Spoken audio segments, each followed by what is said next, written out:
relax and enjoy as it starts in 3, 2, 1.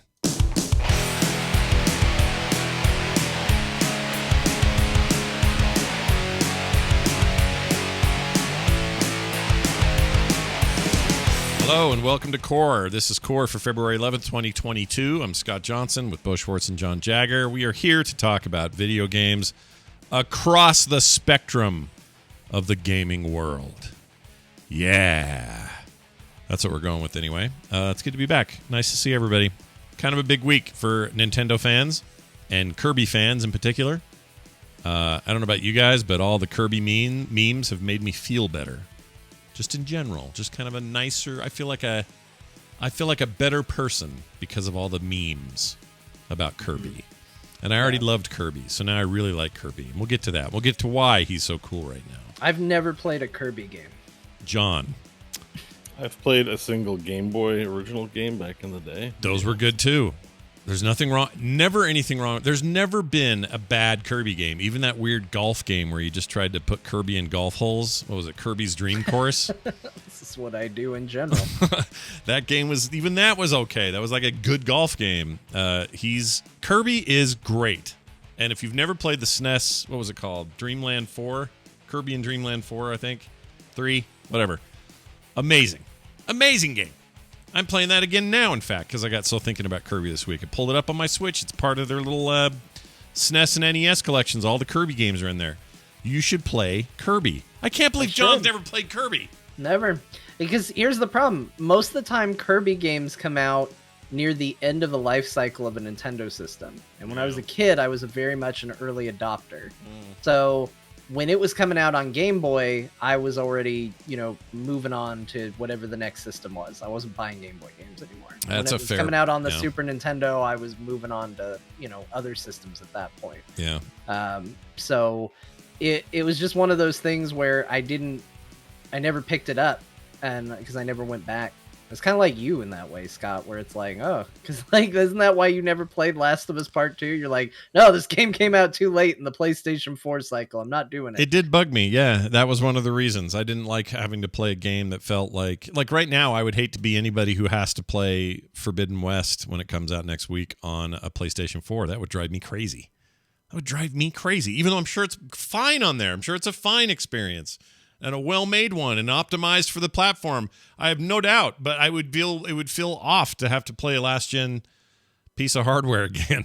I've always been that way, so I completely understand that. I'll just say this about Kirby. He is delightful and wonderful. He's OP in Smash Brothers. And you of all my friends are the most Kirby-like. You remind me of Kirby. So you should generally pinkish, have a big mouth, rotund, and I like to put things in my mouth. Yeah, you like to put stuff in your mouth that you don't actually digest, but somehow you become better for having them in your mouth. Yes. Now, my Kirby baby rocks. seems to think so too. If how he plays in the playpen is any indication. So, it's one of those Nintendo characters that is so sickly cute that it ends up being almost not creepy. I don't know how to describe this. The cuteness is,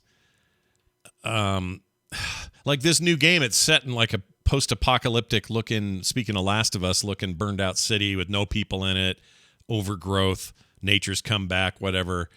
And, he's rolling around in that world. It's just, that's such a weird contrast. Yeah. That's what Kirby's all about. And he's also one of the most inventive characters in the history of Nintendo or gaming, like platformers in general. Nobody's ever been quite as inventive as Kirby, because everything he eats has the potential of changing what he can do. And they get real creative with that, even in the old NES stuff and Game Boy stuff. Yeah, I'm watching a trailer and you can get car mouth. Yeah, that's why he's Kirby this vending week. Mouth. He has vending mouth where he can turn to a vending machine and shoot soda cans at people. Yeah, and that made me laugh my head off. I don't remember what the term was. They gave it a name, like they're undigestibles or something like that, where it's like he can put it in his mouth, but he can't eat it. Yeah. But he can still control it and do stuff. What do you call it? A mouthful of something. Or... I think that's what it is. He has light bulb mouth. Nash does that. Yeah, light bulb mouth. He eats a light bulb and then just shines through it. And this just looks delightful in every way, and I can't wait to play it. We'll talk about that and a few other things that were announced right now. So, Nintendo Direct this week, kind of a big one. They showed off, we'll get to kind of all of it or bits and pieces of it, but Chrono Cross re-release is in there, which I know John is out of his mind excited about probably. This isn't coming just to the Switch. He's a Chrono head. He is a Chrono head. It's not coming just to that device, though. That's coming to Game Pass on day one. Oh, is it coming to Game Pass? It is. Really? Let's see. I'm trying to find. I didn't know that. I think I'm still going to buy this one. It can come to Game Pass, but I know I want to own it. But it is coming to PC, Xbox, PS4. I think it's been confirmed for all of them. So yep. I'm really excited for this. It doesn't look like they've done much. It looks like, you're getting your high res version of PlayStation 1's, textures and sprites. It's not sprites, but, models, which never looks good, because I will stand by the statement that as much love as you might have for PlayStation era video games, I don't know if there's any era of video games where things look more butt than PlayStation. Like, it was fine at the time, but that stuff, you can doctor it up all you want. None of it looks very good anymore. Yeah. So I mean, it's going to be an up-res way to play that game, which is all I really want. It has one of the best battle systems of any JRPG that has ever existed. The combat system is so good. Storyline's pretty solid too. It's interesting. It is not as direct a sequel to Chrono Trigger as people want, which is why people bash on it. Also because it has a huge roster of characters. Yeah. But the soundtrack is extremely good. So is the gameplay system, and I'm very excited. I knew you would be. It's on Steam immediately. I heard about that and went, oh, well, there goes John. John will have it. That was it. I heard that was the announcement, and I went, oh, okay. Well, I am extremely excited, and I no longer care about anything else you try and tell me at this point. It's not going to get better. The other cool part about it, though, is it comes with a thing called Radical Dreamers, which is a text story adventure that came out only in Japan and was the original, like, kind of prototype sequel to Chrono Trigger. Oh. And it never came out, and it ended up forming the basis of the idea for what Chrono Cross is. It's a little bit more of it's got more allusions to Chrono Trigger than Chrono Cross ultimately would. Yeah. But that has never been officially translated for the US. So it's going to be a cool way to play that, which I've never played. So I'm stoked. I've been wanting a way to... It's my go-to example when I criticize PlayStation's streaming Play the Classics service. I always say, hey, I want a way to play Chrono Cross, but I want a way to download it, not stream it. That's my go-to game, and now I'm not going to be able to do it anymore because they're finally putting it out, and I will no longer need to do it. You'll never need to stream it again, John, ever. Yep. The rest of your life, forget it. Streaming doesn't matter anymore. Bo, do you have any connection to that game at all? I have none to Chrono Cross. So No, I played Chrono Trigger a ton. That's a great game, but I never played any of the other Chrono games. Like, I would have played a Chrono Trigger too. That wasn't in the carts, I guess. Yeah, I mean, this is close as you're going to get, I guess. Just never opened a can. Yeah. Well, that can will be available for everybody. What was the date on that? I didn't see it. June something. June like something. 7 weeks away. Yeah. I don't know. It's a ways off, but enjoy that. So here's the other stuff that happened or came from this, the ones I'm most excited about in a moment. But first, Xenoblade Chronicles 3 coming in September. Sure. People like that series. I'm sure they're excited about that. Never did play any of them. I'm kind of curious about it, I guess. Very anime, but hasn't stopped me before. How about Splatoon 3? People are into that, so that's a thing. You'll be getting that. Looks like they're going more of giving you a PvE gameplay mode, focused gameplay mode in it. So yeah, and that might be cool if you like Splatoon, but you don't want the multiplayer aspect. Yeah, and they had that in... thank you, hon. Sorry, my wife just brought me something. I thought you were just giving me nice commentary on my delightful insight to Splatoon 3. Yeah. Thank you. You're welcome. Definitely but she, or I was going to say, not she, that's my wife. Splatoon is very, my favorite thing about 2 was the weird single player thing they included. It was cool. I forgot the name of it, but sounds like they're going to do more of that. I think that's a worthy thing. The paint and clean it up mechanic of those games is kind of rad. And I would happily play more of that. So that's good. I don't care about the multiplayer because it's just not that competitive in that game, but a lot of people love it. So watch for that coming. What else? How about Wii Sports Sequel in the form of Nintendo Switch Sports? Hey, do you like Wii Sports? No. Nope. Okay. Well, no, you don't have any strong memories of playing bowling with your friends or your family? No, I do, but it was everybody had a Wii. I mean, everybody had it and everybody did it. And it was that thing where you got it, you played it, and you were like, oh, this is cool. What a cool use of the technology. And then you went over to grandma's house, and she had a Wii too, because Nintendo did so good at selling those things to everybody. And all anybody wanted to do was play Wii Sports. And eventually you learned how to game bowling, because that was the only one anybody wanted to play. Yeah. And you just threw strike after strike after strike, and you're like, well, bowled another perfect game. This game sure is fun. Yeah. And I don't know.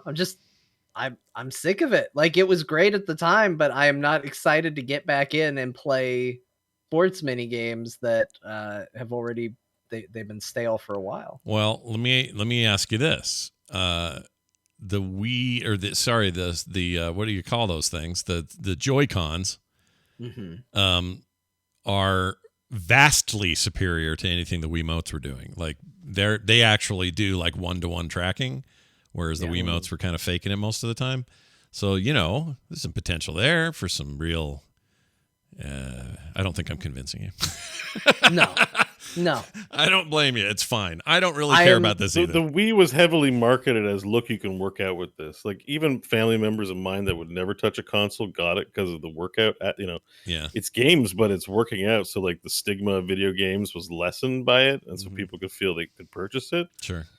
And I was like, this is a waste, but whatever. Enjoy your Wii. Like, it mostly collected dust to anyone who had bought it, right? Like, they used it a couple times, thought it was awesome. You put your weight in.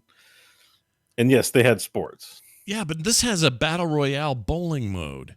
Well, let me also just say I have a Switch Lite, and I have no intention on getting a regular Switch to play Wii Sports. Oh yeah, no, that's the other thing. This is for people with the 3-part Switch. That's it. Don't get this if you got a Lite like me and John. That's a terrible idea. That's the other reason I won't be getting this. Is there's no point in me doing it. But if you've got a Switch connected to your TV and you're into this and you got kids, I think it's probably an all right deal. It's not gonna happen for us. But I love the idea of a battle royale bowling game where 50 of you start, and by the time you're done, only one stands. There's something about that I like. I don't know what it is. That's maybe okay. Yeah, is that a tournament? There's a whole mode in here where. Because that's how tournaments work, right? Everyone gets eliminated to the last. Yeah, but this is all are you simultaneous. Bowling at each other? You're simultaneously bowling for score. So all 50 of you, or whatever you start with, you all start bowling and just hauling ass and like, all right, I got a strike, I got a spare, and then by the time you're done, whoever has the poop score gets kicked out, and you just slowly eliminate people. I wonder how the people who programmed it feel about doing that. Like, you're the guy making battle royale bowling. Like, are you proud? Like, do you play World of Warcraft? Oh man, I wish I was developing that game, but I'm developing this game. They're gonna be. Look. I think we're short shrifting this a little. I don't think it's our game for sure, like no question. But this is gonna be a big seller. They're gonna do fine. I just want to point out that when you said it's fun for if you have kids, park them in front of the TV and play, and sometimes I feel like a bit of a curmudgeon because when you said that in my head, I was like, I don't trust my kids in front of the TV playing this damn game. And I was like, should I say that? And I was like, no, you know what? I'm not going to say it. And then my wife, who apparently has the show on, who hasn't said anything about anything I've said this entire time, picked that moment to go, I don't think I want to invite the possibility of throwing a remote into the TV. And clearly we are on the same wavelength. There you go. So, no, that's good. Yeah. That's how you know you found each other. The other thing is there's in that video, a lady straps a Wiimote, or I keep saying Wiimote, strapped a Joy-Con to her leg. And then when she would kick, it would track her kicking, which is kind of cool. That is neat. But that is neat. A little weird, right? I don't know. Yes, it's all weird. Everything Nintendo does is weird. Yeah, that's why they're wonderful, but also sometimes head scratch. Remember when they were like, guys, the future is now, and the future is cardboard. Yeah. Yeah. What's going on with that? Nothing. Labo? They put it out. People made shit out of cardboard, and now they don't. Like, that's it. That's all they did. So Labo's done. The workout wheel was pretty popular. What was that called? Fit wheel or whatever. That went okay. I think that's still popular. I think you still can want to try to get those, and they're hard to get or something. I don't know, but you're right. The Labo thing came and went like a fart. Yeah, Ring Fit. That's what it was called. All right, the other one I'm excited about, and you guys probably aren't because you're lame, is Mario Strikers Battle League. I loved the original Mario Strikers game. It's a soccer game with all the Mario people. It's one of those, big roster of all your favorite. Yeah, this looks cool. I won't have time to play it, but it looks very cool. Yeah, I love these games. Love this first. I like sports games that do stupid shit. Like, I loved when I was growing up, or I wasn't growing up as in my early 20s, but I was still growing up. I still am in some ways, but the game I loved the most to play like this would have been Mutant League Football and hockey. Both of those, loved those games. Oh yeah, and that's kind of what this movie is. Soccer as well. Yeah, it's a bit like this. So Mario Strikers coming. Let's see. It's been 15 years since the 2007 Mario Strikers. Jeez Louise. Oh, has it been that long since the last one? Jeez. Yeah, I always thought this was it's definitely a cool idea when you take sports and you put superpowers in it and make it ridiculous. Like this is. I agree. Yeah, we're not lame, Scott. No, you're in. Lame. Okay, you're in. John still is. I don't know, but I'm in. I'm in on this. Okay. Like, this is. I won't quit gaming if I have to play this. All right.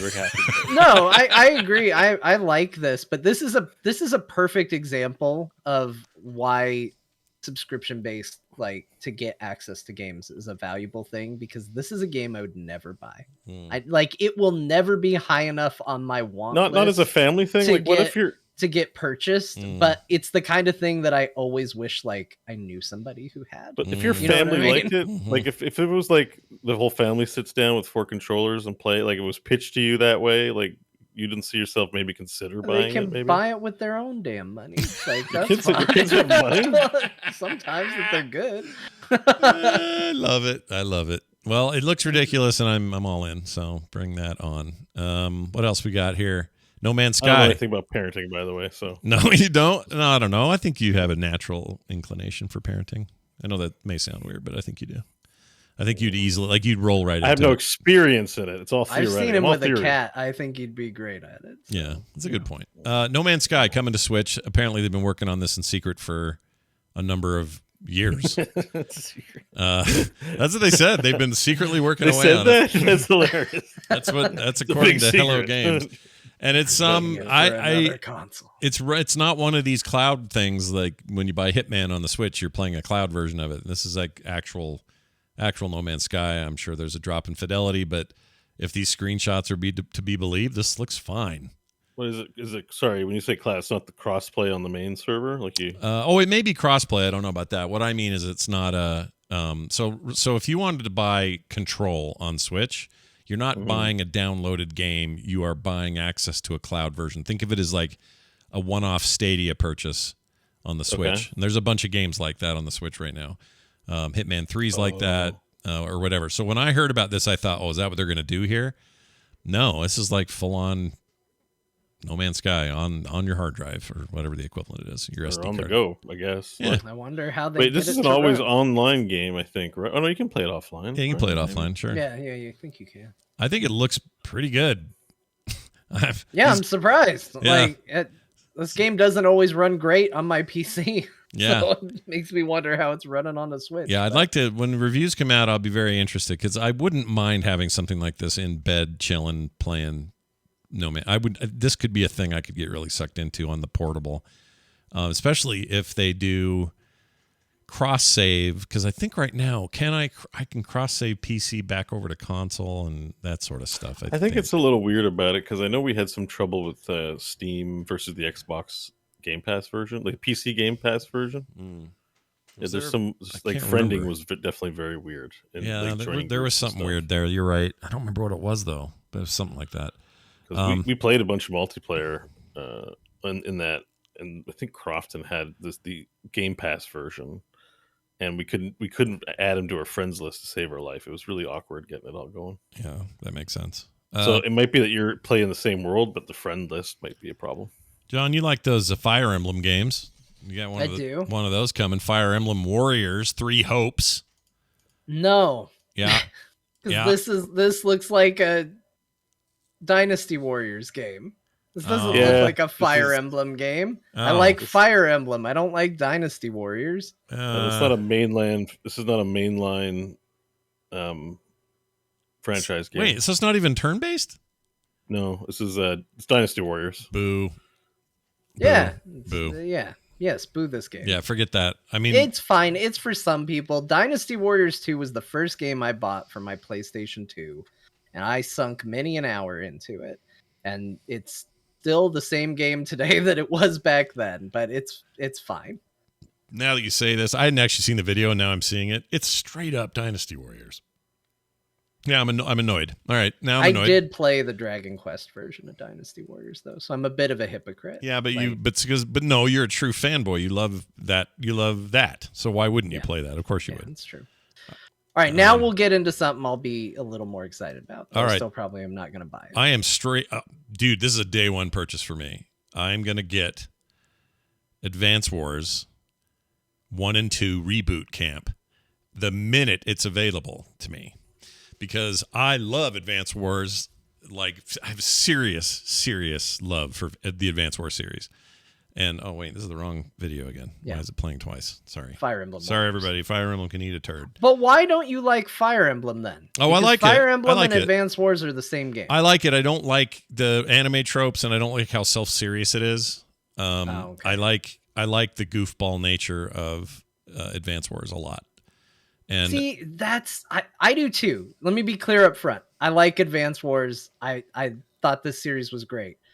But it always seemed a little weird to me how funny tongue-in-cheek these people were. They're like, oh, we're just out here having fun. All right, send our tanks and go blow up their entire army and their units. And you're like, we're killing everybody. Like, we're developing nukes and blowing stuff up, and we're just all having a great time doing it. But it's the way kids play. You know, it's like it takes that approach, the kid filter. Because, like, when I was a kid, my friend Steve Bailey, shout out to Steve, he likes video games still, we'd play guns.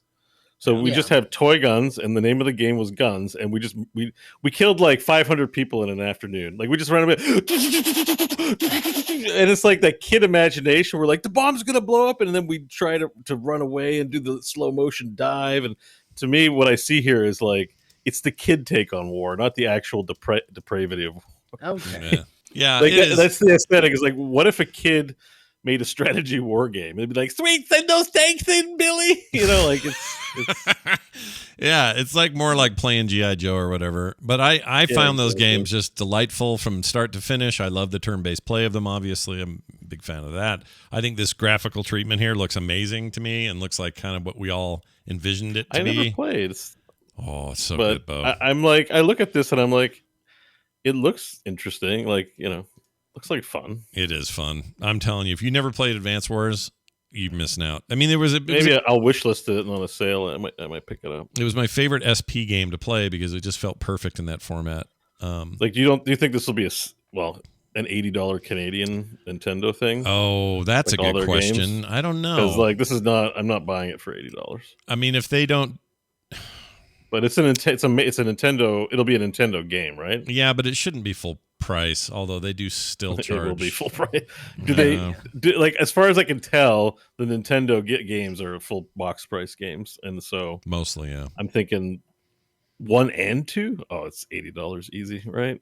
Maybe it's not them though, because I don't remember this being Nintendo's product. I mean, Nintendo. I guess Metroid Dread was technically not Nintendo. It was Mercury Steam, right? But it on the store, it's Nintendo. Yeah, like, but Nintendo owns. Nintendo. And Nintendo owns the IP, so it's as good as theirs. It's probably going to be a Nintendo. You're probably right.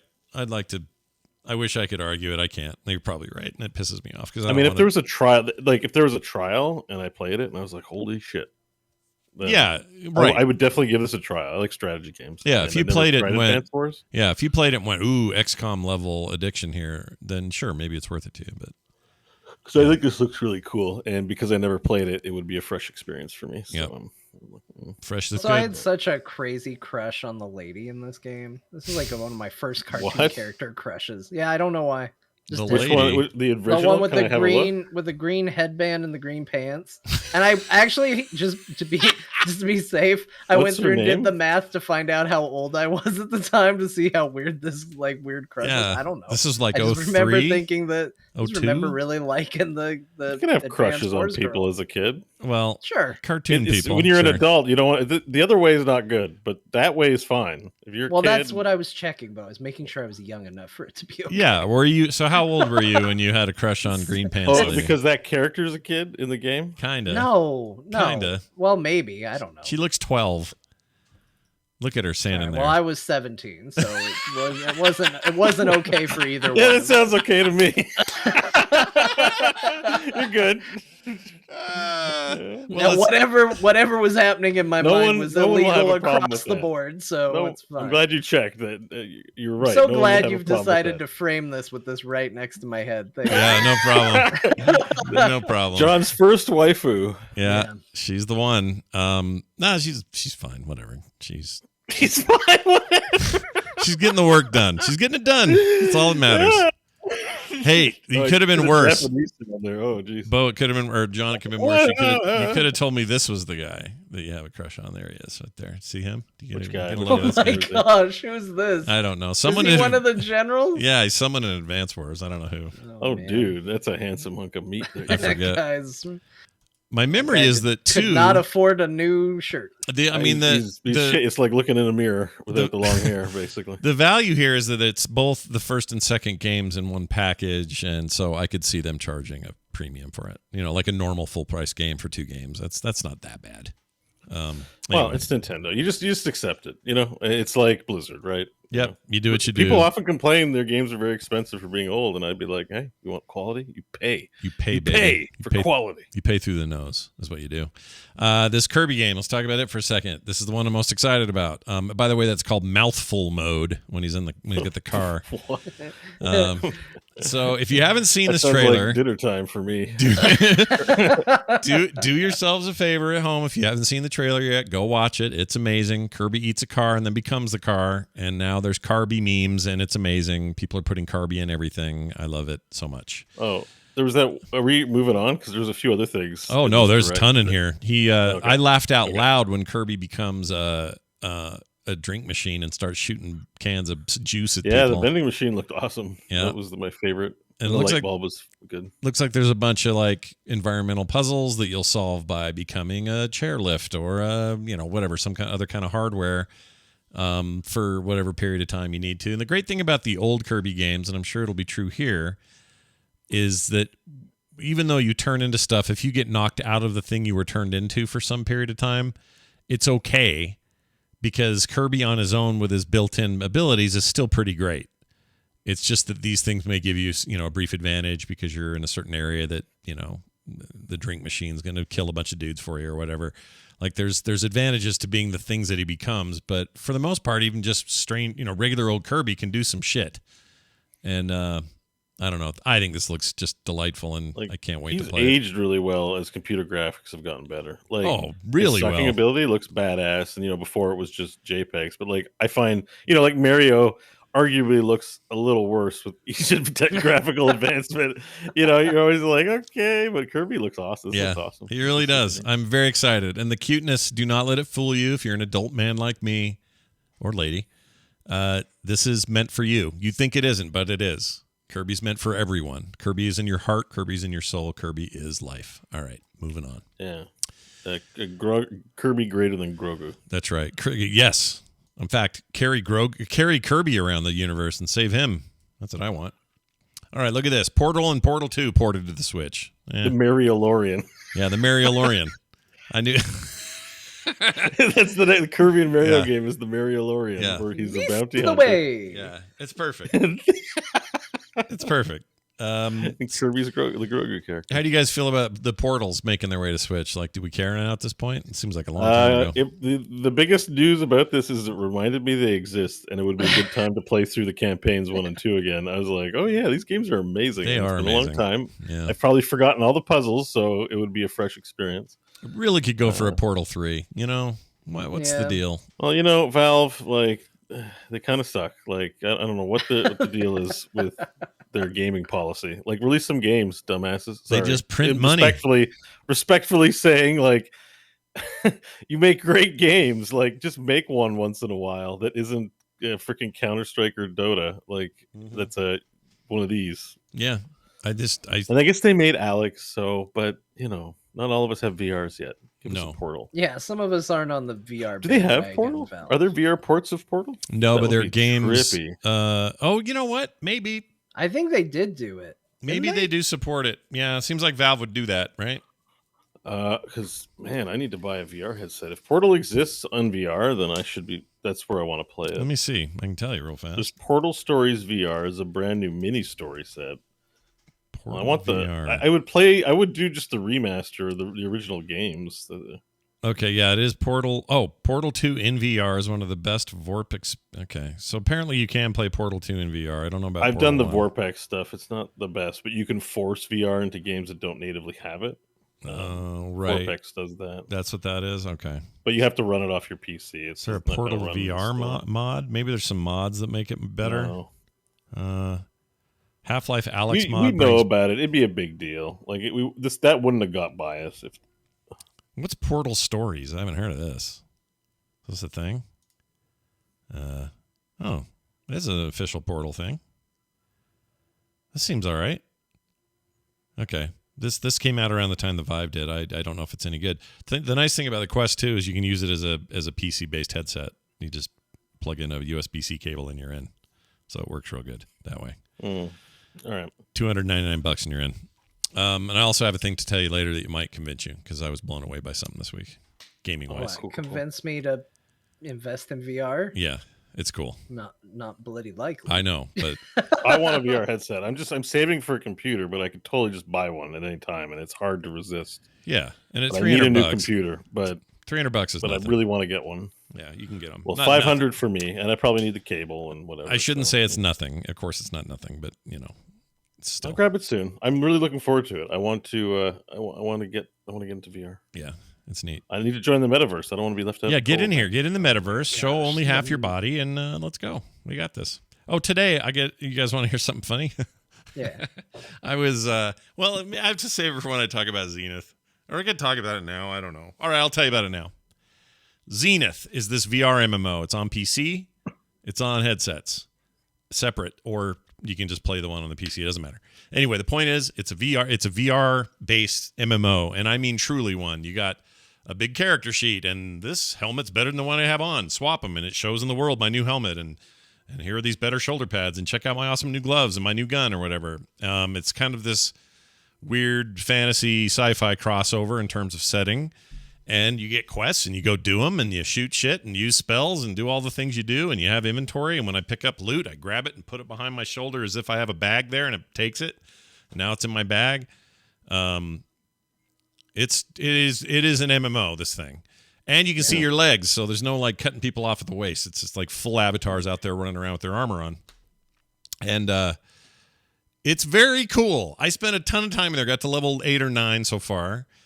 And you can climb walls, and you do it by just like gripping walls with the controllers and getting up in high trees and stuff where there's like loot up there. You fight. There are events. So like suddenly there's an event popping off down in some field. So you go down there and a bunch of players kill a bunch of waves of bad guys and then a boss and then get a bunch of loot for it. You can fly in the game. It's surprising how in depth it is for a unheard of studio making an MMO in VR. I was really impressed with it. Anyway, all of that aside, this isn't even the one I'm going to convince you on, John. So this isn't the one I'm trying to sell you on. It's neat, but it's not going to be the thing that pulls John into VR. Because you could just play an MMO somewhere else. I was going to say that's the biggest hurdle for VR right now. Is right now most good VR experiences are like, we have base level features of basic video games coming out today. Right. But here's the difference. And I know this is hard to explain, but being in the world and having that presence does make a difference. I'll give you an example. I've made this argument in an interview this week, and I'll tell you guys what I said. It's basically like this. There's a game called Space Raiders, I think. I have this game. You have 2 guns, 2 cool sci-fi pistols, and a bunch of different kind of weapons that can adhere to those pistols and turn them into different things like homing missiles and rapid fire and stuff like that. And in the game, these space creatures fly up and come at you and shoot at you from angles, and you have to try to dodge them and then shoot them out of the sky, and it's wave-based, and try to beat your score. What I'm describing to you is Space Invaders. And on a 2D screen, boring. Don't feel like doing it. In VR, it's suddenly a more compelling experience because you are in there doing it. And I think that's true of a lot of VR experiences, like that job simulator game is mundane tasks. But because you're in there physically moving stuff around, it suddenly becomes very compelling. I bought a cooking game this week, which we'll talk about later, that is very hands-on stuff and just makes that experience more than it would be if I was just flicking a mouse and hitting a couple of keys. You've tried VR before, right, John? The first, most recent, and last time I played anything in VR, anything at all, was Dactyl Nightmare in the 90s in the mall. In the 90s. 90s. Yes. Okay, that doesn't count. So Okay, I haven't experienced the new wave of VR, which yes does color my vast opinion of VR is dumb. Yeah, so I think that Scott thinks, because I struggle with how to describe this as well. No video does it justice. You will not watch any video of any VR and get a sense of what makes it special the way Scott's trying to describe it. Yeah. It messes with your brain. Yeah. It's almost, think about it like because things have depth very believably, it messes with your brain in like a pleasant way, but like you can't watch a screen and understand like the feeling you get in that world. Like, like sometimes like I just feel like and we're such a streaming culture too, where we see other people play it. Like you can't play VR and translate the experience of the person playing to watching. Like, so it's just like, it's one of those things that you do have to like, I mean, not buy one and try it, but experience it. Before really judging, you've got to like really play a few experiences and get that feeling of like, holy crap, it feels like there's something physical in front of me, but there's nothing and my brain is tricked. Yeah, that's fair, because I will say this, like, I'm not joking, it is true, but like I'm kind of memeing a little bit with the last thing I played was Dactyl Nightmare. That is true. I still remember playing it because it was back then in the 90s a transformative experience for me, as rudimentary as that was back in the day. Like as ugly as it was, I still remember that to this day. So I firmly believe that if I got into VR, like I'd probably be in. I am willing to admit that most of my being a curmudgeon about VR is 2 things. One is I'm not invited to the party, so I'm going to be a stick in the mud because I can't afford to be. Like there's a buy-in, and so I don't get to do it, so I'm going to be mad about it. Like 100%, I own it. That's how it is. The other is like the whole metaverse thing, which I think is separate. I think there's a problem, which is we're starting to conflate metaverse to mean the same thing as VR. Like not us necessarily, but like in general, it's not us. It feels like when people talk about metaverse, people are all of a sudden like, I don't like VR. And it's like, well, these are 2 different things. Oh, my wife just pointed out that I'm totally lying. I did do VR recently. Metaverse is a TV show. VR is the TV. But Metaverse is something different. And I think, legitimately down on Metaverse. That's not I wasn't invited to the party. That is, like, here's my controversial take. Send your emails to Scott.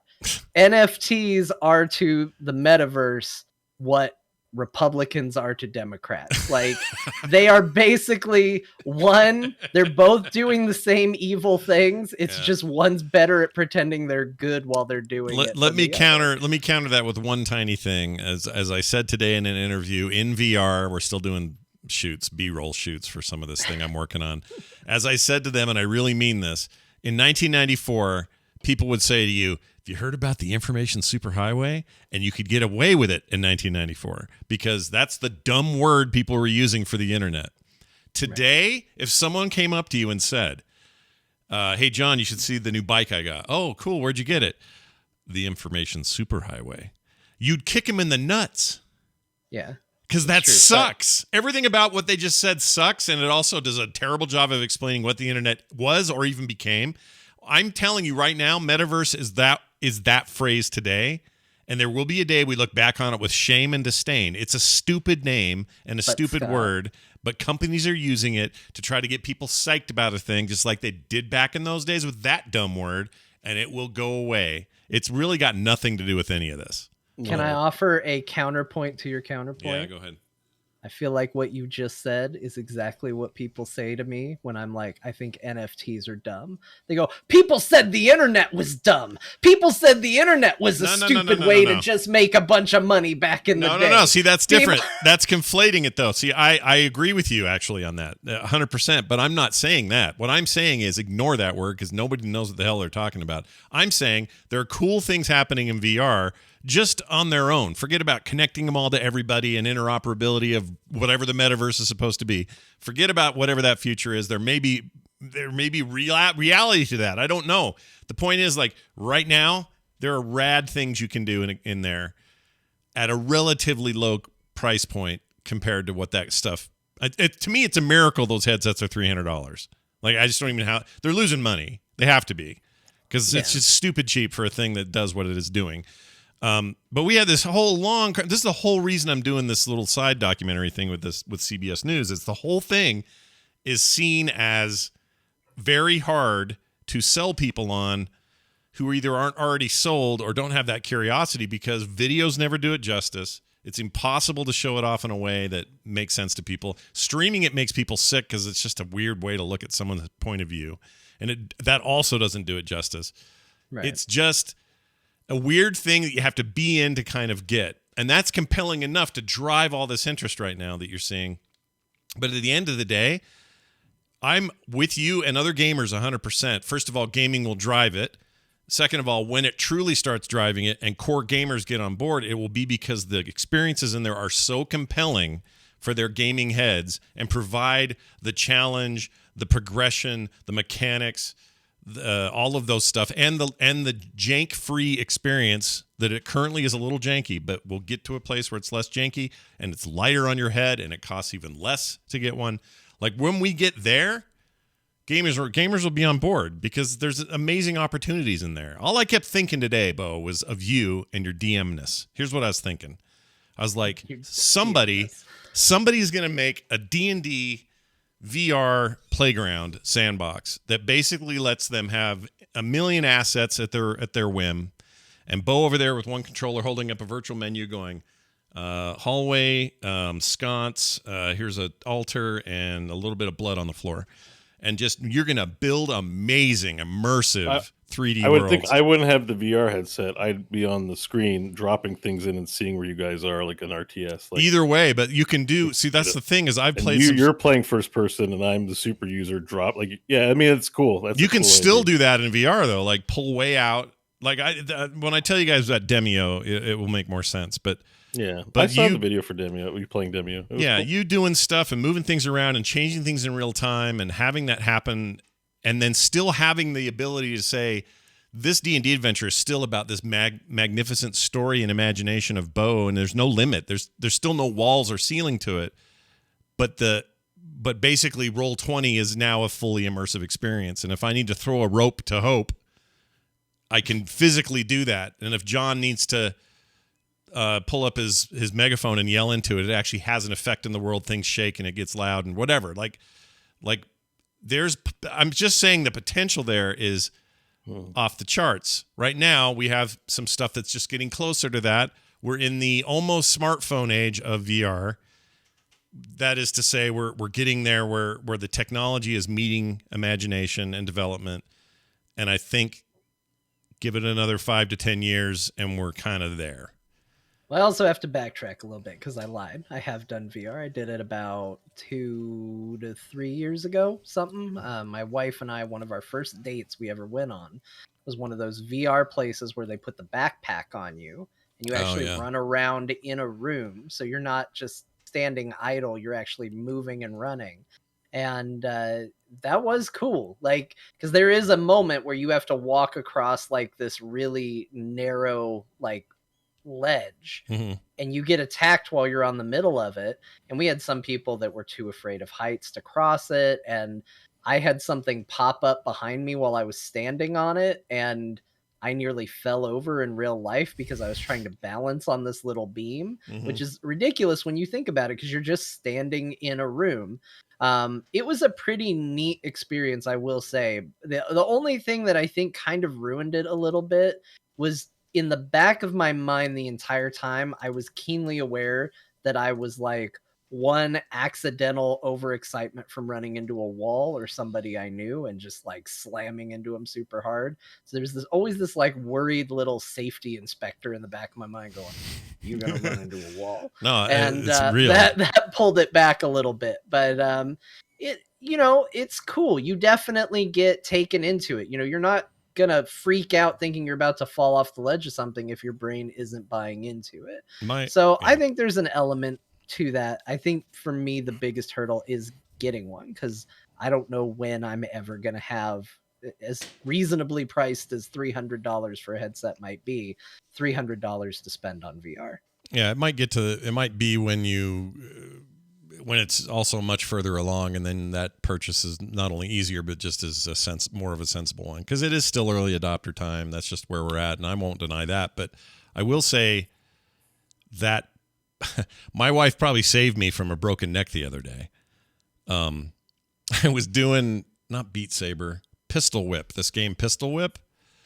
And I was upstairs. Yeah. And Pistol Whip's awesome. It's like a rhythm-based shooter, and it's pistols, and you're shooting dudes who are trying to get you, and you're dodging. It's fun. It's kind of a workout too, but it's very good, very stylized, and I don't know. I like it.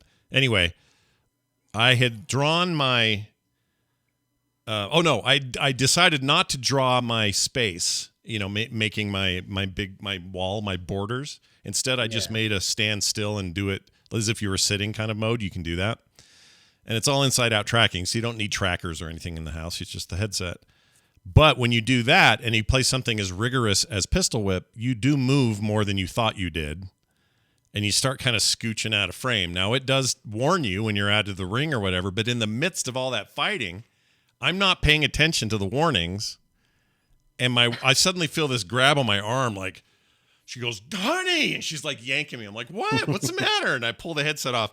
I am like 1 inch from falling down a stairwell in the living room. Oh my God. Yeah. Wow. So that was bad. I learned a lesson that day. Scott, I feel like today should be the day you're on here going, "Let me tell you about the dangers of VR."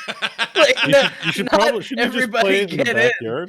in. We should probably just play this stuff in the backyard, right? Well, if you have if you create your space, like, what do they call it? Your room space, whatever it is. You literally draw a line on the ground, and you can see through the cameras of this thing where you're at. It's in black and white. You can see the room. Accidents happen, right? Like that. Well, yeah, but my point is, I know that stuff is there, but I'm like, I think I'm gonna buy stock in drywall companies, right? Like, I think that's the play here. They call it a guardian. That's what they do. Now, in the game, in the world, if I reach the wall, I get a big Tron wall, like a more like the holodeck. It's like a grid that pops up, and it tells me, "Oh, you're too close to your wall. What are you doing? Get out of here." If I'd have done that, I would have seen that. That would have been obvious, because it's right there. It's the whole screen becomes this grid. But because I was doing stationary and the headset is assuming I'm trying to stay in the circle, that's where I got in trouble. So that was a me thing. I screwed up. I did the wrong kind of thing. But I just want to point out, your obituary almost read, fell down some stairs doing VR. Doing Pistol Whip. This CBS story is going to read really different when they talk about the guy they were interviewing died falling down his own set of stairs playing VR games while in the middle of the interview. Yeah, that would have been bad. I don't want to die or paralyze myself playing something like Pistol Whip. But since I didn't die, it's a good game. I had a good time. That's why I say maybe outside's the play, like a good big open football field or something. Yeah, and you totally can with these, because the positional tracking is pretty rad. You don't have to worry about any other hardware, and that's the future for sure. But you just got to endure maybe some people laughing at you while you're playing. You hear the laughter roaring by. Yeah. But hey, man, we're ahead of the time. We are a little ahead of the time. We are. So anyway, they should put Portal on VR though. I've been thinking about it a lot during this conversation. Yeah. And falling down an endless hole in VR that's the thing I most want to do in life. All right. I mean, Scott almost achieved it. I almost did. Well, there was an end to my fall, but yes, I almost did. I probably would have been all right. I would have gone, and caught myself or something. I don't know, but it could have been bad. All right. Hey, one more thing from this thing that I just thought was interesting. I'm going to skip over the Mario Kart levels because that's fine. Whatever, new tracks, that's great. Metroid Dread getting a free update that gives it difficulty modes. So it's going to have an easy, up through, and then stuff that's way harder than what you guys played, whatever that is. Yeah, they have one-hit kill from anything, including just the little microbe things that are in the water where you have to fight 700 of them at one time. Yeah, one there touch, it is. You're done. Rookie mode, and then let's see, who found the notoriously difficult game too tough to tame. For masochists, there is the one-hit kill Dread mode. So I was really excited about this news because I'm not going to play the one-hit Dread mode, but I love watching Super Metroid speedruns, and this is awesome way to get content created for your game by the content creator market. That is fun and watchable. I love watching the Doom and Doom Eternal 100%. Ultra Nightmare runs and Metroid Dread run. I'm glad they did this. Yeah. I am too, because I want to play it on easy because I don't have time to die a lot. I need a game where I can progress. I'm going to play this. About that, but I'm glad you are. I'm totally. I realize that not people aren't going to want to, whatever. It's all there for whoever we're going to play it, but I want to play it. I love Metroid, but don't punish me. Let me play it and enjoy it. That's what I'm going to do.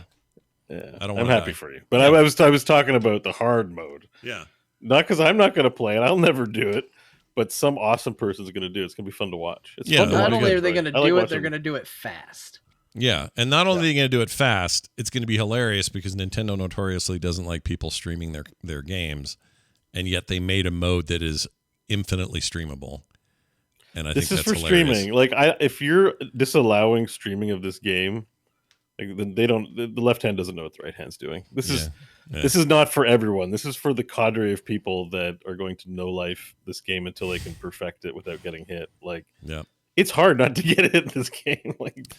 It's pretty stupid to put this mode in. It's for the public showcase. People that just want to play the effing thing are excited because why would you do this mode and not have an audience for it? It's like a magician doing card tricks for himself and never doing it for other people. Yeah. He just loves card tricks so much, he's just going to do it in the mirror and never show another person. Why am I running this if not for the benefit of a community or others? This is true. That's what this is for. So, awesome. Other news this week. Microsoft says they plan to keep Call of Duty and other ABK titles cross-platform beyond current agreements. We talked about this at length on the Instance today. I would recommend listening to that just to give yourself a deeper look, but it is an interesting... basically, okay, so this Brad Smith guy, here's the short of it. Brad Smith is one of the presidents of Microsoft. There are multiples. He's not top dog. He's one of the top dogs. And you don't hear a lot about that guy, but Brad Smith's kind of a big shot. He does blogs once in a while, and he's famous with these blogs being usually pretty customer-friendly blog posts, and they're almost always designed to make regulators happy or to get them softened up for big things that are about to happen. So you could look at it two different ways. On the one hand, people like what he says, and on the other hand, it's usually to make sure that regulators aren't breathing down their necks. This is definitely one of those. It was basically like, hey, this thing's coming up. It's going to be a big deal. We really want to push this through. Literally, the title of the article or the thing was like, helping push through regulation, something. Like, they're not even hiding the fact that they're trying to soften up regulators. They're like, yeah, we're saying this so that nobody gets mad at us. Yeah. So there's that. And then he made a bunch of statements in there, one of which was, we plan on putting this on, or Call of Duty continuing to have it on well past the contracts. We want to continue to put it on PlayStation for as long as PlayStation will have us. And same goes for Nintendo. If they'll let us do more Call of Duty content on Nintendo's platforms, we will. In a heartbeat, we'll do it. And that made me think that they probably mean the mobile free-to-play version of Call of Duty is very, very popular and the biggest moneymaker of the Call of Duty franchise, whether people like it or not. I think they would love to see that on a Switch as well, given the install base. Anyway, that's basically the gist of that whole thing is they want this to sail through both EU and American regulation and get the deal done. And they said a lot of stuff that's very sort of, we just want everyone to play everywhere, and stuff that basically just telling people that don't think this is us suddenly going, well, we're going to jam Call of Duty forever on our Xbox machine and we're going to own it. First of all, that would get them in trouble to talk like that. But second of all, it would actually be stupid for Microsoft not to continue PlayStation development if they... The part of the reason this thing is as valuable as it is because there's already revenue and it's happening now. Like, you don't just piss that away. You want to keep that going along with everything else you're going to do. So I don't know why people were worried about that in the first place. It was never going to change. And now they've said as much. So whether they stick to that or whether that helps soften the blow when it comes to regulation, I don't know, but we'll see. Any thoughts, comments, additions? No, I agree. I don't know why they'd stop doing that. Wouldn't make sense. I can see for a game like Elder Scrolls, but like Call of Duty. Yeah. It's only the world's biggest shooter franchise in the history of the planet. You make it an exclusive if you think it's going to drive more people to your console, then you will make money by putting it on all consoles. That's when you do an exclusive, and that's certainly not Call of Duty. No. I think the more interesting thing is, they're saying we want to look at the rest of the Activision Blizzard catalog and see what else we can bring to multiple consoles. And, I think immediately that becomes a more interesting idea of, well, what are they going to take some games that are maybe PC only and make them console versions of it? And, where are those going to go? What you might see is that the Microsoft PC version may have access to a mode or two not available on PlayStation. Possible. That's an interesting take. Issues. So, yes, Call of Duty, Burrito Island is Call of Duty Burrito Island. Burrito Island. The campaign is available to everyone. I'll play Burrito Island. And deathmatch is available to everyone, but if you want burrito mode, it's only available on the Microsoft platform. Yeah. They so there's some confusion in the chat. They say, well, they did this with Halo. Why won't they do it again? They didn't do it with Halo. They bought Halo when it wasn't even done yet. So Bungie was working on a Mac game, called Halo, and because they were doing nothing but Mac development at that time, and Microsoft swooped in for their new console and said, we want this to become a platform thing for us, so we're buying this, and we'll give you all the money in the world to make it. We're not buying Bungie, but we're buying Halo, the IP, and they did, so it became Xbox exclusive, was no longer going to come out on the Mac, but it never did in the first place, is my point. Right. And also going back to what I said, that is a case of if we buy this and make it the landmark thing on our platform that we're trying to get interest in, we expect and hope it will make us more money than putting this game out just on Mac. Right. Plus that was that's even a better, your use case is even better back then, but also back then it was a whole different war. Like that was a war of let's put new hardware on the market and try to steal back from Sony, Nintendo, Sega, and everybody else. And it's not the same as now. The future's in services. It's not in who has the hardware anymore. And they know that, and that's why they're doing this. They're shoring up all of the talent in the planet, it seems, but they don't really care. I mean, they would if it meant, oh, well, if we do it here exclusively, this will sell 6 billion Xboxes. Well, yeah, they would. But it's not going to. It's already it's that genie's out of the bottle. Call of Duty exists everywhere already. You don't pull that back in. And they won't. I believe them when they say this. So. And it's a case of, because, I saw the comment earlier of, I'm not saying I doubt them, but it's, you don't necessarily have to take them at their word, or I don't take them at their word. Sure, they can do whatever they want. Is it going to look bad if they tell all the regulatory committees, we're going to keep it going past our agreements, we're going to do it, and then they don't do it? Yeah, it probably wouldn't go super great for them. So I would expect them to stand by it. But we have more, them stating their intent, whether you want to believe them or not, is more information than we had when they didn't state their intent, right? Yeah, a lot more. So take whatever you hear with whatever grain of salt you want. But at the end of the day, before, we knew that they were going to honor agreements because contractually they're obligated to, and they said they were going to. Now they're coming out and they're saying we're going to extend it beyond that. So that's what we're reporting. They're going to extend it beyond that. If that's a bridge too far for you, okay, you don't have to believe it. That's the new information we have. Yeah. And also common sense, which is Call of Duty is going to continue to come out everywhere. Yeah.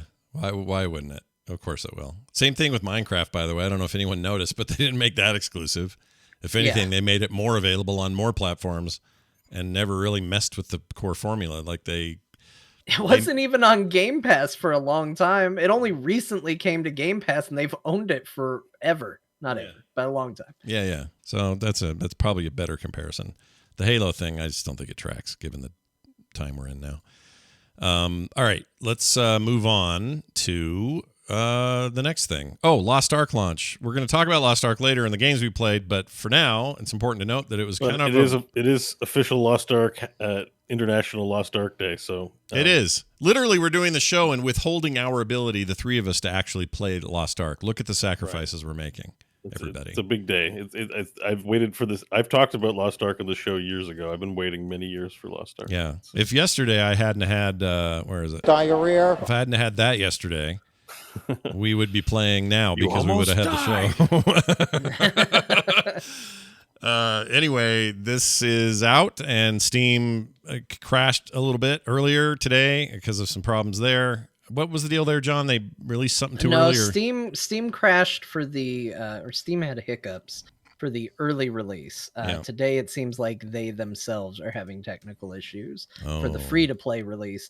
The game only just became playable. I don't know if it still is, but servers went up right around the time we started the show. Yeah, I logged in 5 minutes before the show and went, damn it, I have to do a podcast now. It was supposed to be up at, I think, 9 Pacific today, and it's been down. Yeah, all it's been delayed. Like the game's been launched for people who bought in, and so the servers are just supposed to go down for maintenance to to prepare for launch, but then it turned into like 10 hours, or 10 hours overdue. And it's MMO launch day. There's a lot of hype behind this game, so it became a big deal. I hope none of you are boycotting Amazon because, just as a brief reminder, this is being published and produced in the States by Amazon. Basically, that just means they brought it over, did a localization and all of that, but they also run the servers for this. So if you're having server trouble, it's AWS again, and I don't know what to tell you. I think it's programming and stuff on their part. I really don't. I mean, we don't know what the real story is, obviously, but it seems like sometimes servers go down and they're supposed to go back up. And there was a bug at one point in the day where people logged in and their characters weren't there. So I think the software itself was not working properly. They were ready to have a big glorious launch day, and then their program didn't work. Yeah, that's what That's what sort of everyone's been piecing together about today. So it's a little bit of a bummer. Yeah, it happens in MMO worlds. A lot of hype for this thing. We'll talk about more of you and John's impressions since I didn't do the early thing, so I have no idea how this plays, but we'll talk about it a little later. Let's do this one. Final Fantasy VI Pixel Remaster out on the 23rd, John. You getting excited about that? I am. We're mentioning it because I get tweets. I get a lot of tweets. When they announce a release date, a lot of people tweet me. So, Final Fantasy VI Pixel Remaster out on February 23rd. It is it's a big one. A lot of people like Final Fantasy VI, I think, including Bo. I think it's one of his favorites. It's tied neck and neck between Final Fantasy VII for best Final Fantasy. For me, Final Fantasy VII is the best Final Fantasy, or 6. Like, it's one of those two. So sorry, remind me. SNES game was 6, right? Yeah. It was 3. It was 3 US, and it was the flagship Super Nintendo Final Fantasy. I think the only one that was on Super NES. Mm-hmm. And it is a monster of a game. Like, in its original form, I played. It's a long ass campaign. I'm not sure what 5 was like, John, but I'm pretty sure this also marked the era of long ass campaigns, like 7 also being very long. 6 is quite lengthy. Yeah. 94 came out, and that would track because 97 was 3 years later for that. Soundtrack also stellar in this one too. Really? Did you use Chef's Kiss the soundtrack? That's fantastic. Yeah. Mm-hmm. Kind of turned me on, I got to admit. Oh, I better stop. I'm jealous. Stop while you can. Hey, that's the other thing that hit the Switch. Sorry, I forgot the two coolest bits of news from the Switch thing is they, day and date from the announcement anyway, released 2 new playable NES and Snes games on the Switch that are part of the monthly thing. That's Earthbound, yeah. Hasn't that never been in the States officially, other than, people hacking ROMs or whatever? I think that might be right. Yeah. Everyone's been begging for that, and here it is, and now you got no excuse. You can play Earthbound, which I installed, or it's on there, and I haven't gone to start it yet, but I actually really want to, because that's all I've heard about for, I feel like, 30 years. Everyone going, oh, you got to play Earthbound. It's so good. And whatever the NES, what was the NES game before it? Star Tropics? No.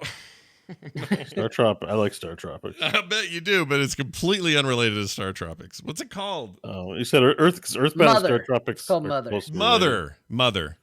But it's a prequel, right? That's the actual. Isn't Earthbound a sequel to Mother?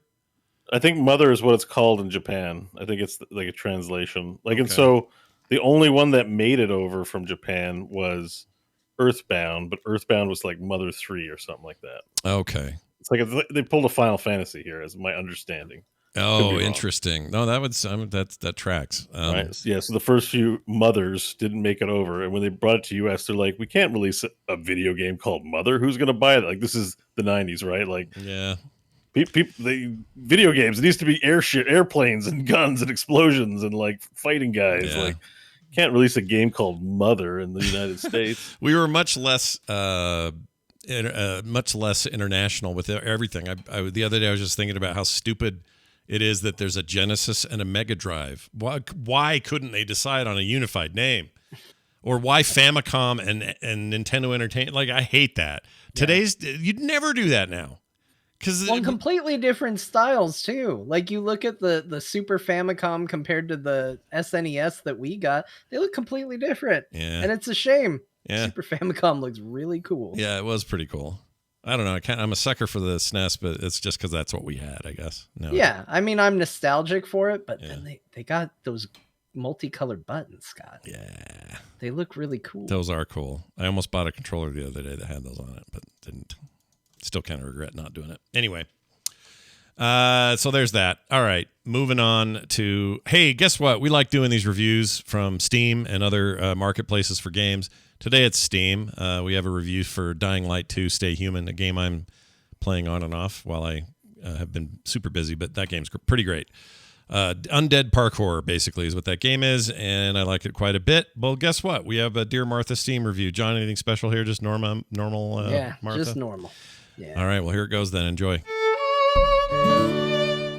My dearest Martha, today I present to you my review of Dying Light 2 Stay Human.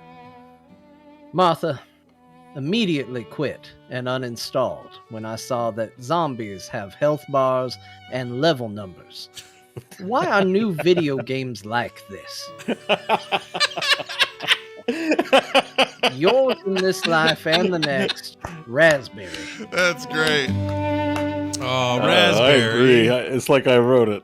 Yeah, but you love numbers that pop up and health bars. You like that. Yeah, but when every game does it, I get irritated. When every game does what every other game does, I get irritated. Yeah, right? that's be your fair, own game. Be your own point. Man game. Your woman game. You know what? I normally don't respect these reviewers, but I think I like Raspberry and the cut of his jib. I think he's great. Well done, John. As always, that was really great. Okay, why don't we talk about the games we played? I'll be very quick because no one's excited about this but me. But anyway, come on now, don't assume. I know, and I think Bo would actually really get sucked into some of this because I know you're a VR guy and you had an early. I like the VR. Don't paint me in John's corner. Let John be in his unhappy non-VR corner. I'm pro VR. I'm pro VR. Yeah, so there you go. It's good for your tummy. I'm pro metaverse too. You know what? I'm gonna make it official. Like, I think it's lame and dumb, but like, yeah, it's better than not doing anything. So bring it on, Zuck. Well, or someone better. It'd be great if whatever Apple's approach is. I want to hear about that soon. They're supposedly close to revealing what they have planned. I want to see what others do in this market. And I read something about they've trademarked reality, and this thing that the Apple thing might be called reality. Well, they found what it was is they found a leak in some other code that refers to an OS, because they have iOS, they have Mac OS, TV OS, Watch OS. These are all the versions, the forks of their OS that they use on these devices.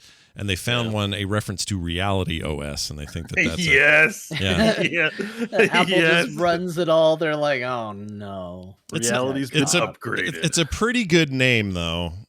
Even though it's very pretentious. Name. Like, yes, it's very pretentious. Dystopian. As pretentious as Apple always gets, but it makes sense to me that they would. It seems like something they would totally do. But like reality's reality, right? Like if we're trademarking fakeness and calling it reality, like we've entered the Matrix. Yeah, basically. I mean, you're not wrong. I mean, say what you want about the quality of the movie Don't Look Up, but I feel like the stand-in for the Apple CEO guy in that movie, you can see that guy going, "We're gonna call it Reality OS," and it's gonna be the world. Like they nailed that sort of mentality in a character with him so perfectly. Yeah, I agree. Like every time people talk about Apple and their plans, I picture that actor acting exactly that way. Oh my God, what are you? All right, so John, what you've just seen. Sorry, John just saw what I'm streaming. This is Zenith. He's flying there. It's weird. It's your VR MMO. It's the VR MMO. It looks cool. I don't actually know what this character is using because I'm not this class. Looks like some kind of crossbow or something. But yeah, it looks like it's like kind of World of Warcraft, to be honest. And it plays a lot like it. It's like, here's my spells, here's my guns and weapons. I'm gonna kill this creature and take the shit it dropped, and I'm gonna wear that cool cloak it had, and it's that game. And you cast spells with hand movements, and it's things that John will hate, but it's real cool. It gave me. I'm sure it's a lot of fun, but you are very generous. You do lean on the side of this is great, and yeah, I'm not going to say it looks a little. They are throwing flaming pineapples at you. It looks a little low effort. I'm not going to lie, game wise, and I get I'm on your side where I'm like the VR experience is special and neat and cool, but this isn't a good. Well, this is what I'm saying. This doesn't look good like it would be that good in VR either. Right. This is the point. If this was out of VR, you wouldn't play this. This wouldn't be interesting at all. It would be a low-rent MMO. But because you're in this space doing the shit you would normally do, and this guy's kind of clowning around. He's trying to break the game. So this isn't a good video to watch. But the point is, like, if you go in there, yes, the quests are rudimentary. Killing stuff is basic. In a regular MMO, it'd be like, I don't want to fetch. These are terrible fetch quests. In this world, you're in the world. You're touching stuff. You're grabbing things. You're shooting dudes. And I'm telling you, that rudimentariness is fresher in this environment than out of VR. But I'll fully agree. It's a really basic MMO out of VR, like super basic, like EverQuest 1 basic. Before that even, basic. So anyway, I think it's neat. The VRness makes it neat. It's also cheap. So because you've got Half-Life Alyx, you've got Resident Evil 4, you got these high fidelity VR experiences. I'm guessing what makes Zenith a draw is the MMO side of things. So did you play or socialize in the game? Usually an MMO will look crappier than a mainline AAA game, right? Because it's online. So part of the conversation with the VR MMO is, yes, this isn't Resident Evil 4 or a Half-Life Alyx levels of quality we're talking about here, but that's absolutely multiplayer. True. So maybe that did you do a lot of did you meet an elf and make friends in the game that you wouldn't make in another game? So this is what I did. I did party up with a bunch of people. I know people seemed really friendly. There was a lot of people you'd walk up and they go, "Hey, how you doing? Do you want to group up and do these 3 quests?" I'm like, "Yeah, sure, let's do it." And it's easy to group up. Hop in, go, kill stuff, get out. All right, thanks. And it's spatial audio, so a guy can literally be 30 feet over there and go, "Hey, I need help over here." And you can hear that as a distant person, and you can run over there and help him if you want to. I didn't have anybody be really rude or anything. None of that happened. But there was a funny moment where I was walking under a tree, and I thought I heard somebody going, "Hey, you want to do I went, what? And I was like looking up and I'm like, what is this guy talking about? So I came up and around the tree, there's a little path that goes around this organic tree thing. And I got up on top and there's a guy standing up there bouncing up and down going, you want to touch my pee-pee? You want to touch my pee-pee? That sounds awesome. Yeah, it was kind of awesome. Hold on. Now you've John's got interested. Me. Well, yeah, because I'm not kidding. I spent hours in EverQuest standing on, there was a tree city. And you had to take elevators. It was like the Torrent City in WoW, except it wasn't automatic. You had to click a lever, and that would make the elevator go up or down. Yeah. And I would cast invisibility on my character, so it looked like nobody was standing on the elevator. And I'd wait for people to come running up, and just as they got to the elevator, I'd click the button, and it would lift before they could get on it. I would spend hours doing this, and I thought it was the most fun thing in the game. Yeah. Messing with people in MMOs is fun, both in the positive sense and in the trolley sense. Yeah, that's not half the fun, but it's a big part of it. And I even said to that guy, I said, "Oh, yeah, that's great. You're probably going to get yourself kicked out of here if you keep talking like that." And I walked past, and he goes, turns around, is quiet for a second. His arms are out to the side, and he goes, "You mean you don't want to touch my pee-pee?" Like clearly some goofball on his. Like that's what that guy's edible. doing. There's a guy in that video game right now. He's not leveling. He's not questing. He's got a headset on. His wife's in the other room having dinner with the kids. He's like, I'm busy right now. And then he's sitting there going, you want to touch my pee-pee? And he's having a blast. He did it for 6 hours. And that's fun. You don't need to have quests or end game content or any of that other stuff. Just the fact that there's a great world where he can be a laser perv is thrill enough for that man. It kind of is, and woman. I did. It was a dude, I could tell, but the way he did his voice. But there were 3 people grouped and doing a bunch of stuff, and they were serious, man. They were like, all right, well, if we go that way, we can do these 2 quests. Also, we need to grab something in town for your guy, and they were having like this really intense sort of planning discussion and all this, and I thought that was a good sign. The servers are full, another good sign. It's really hard to get in.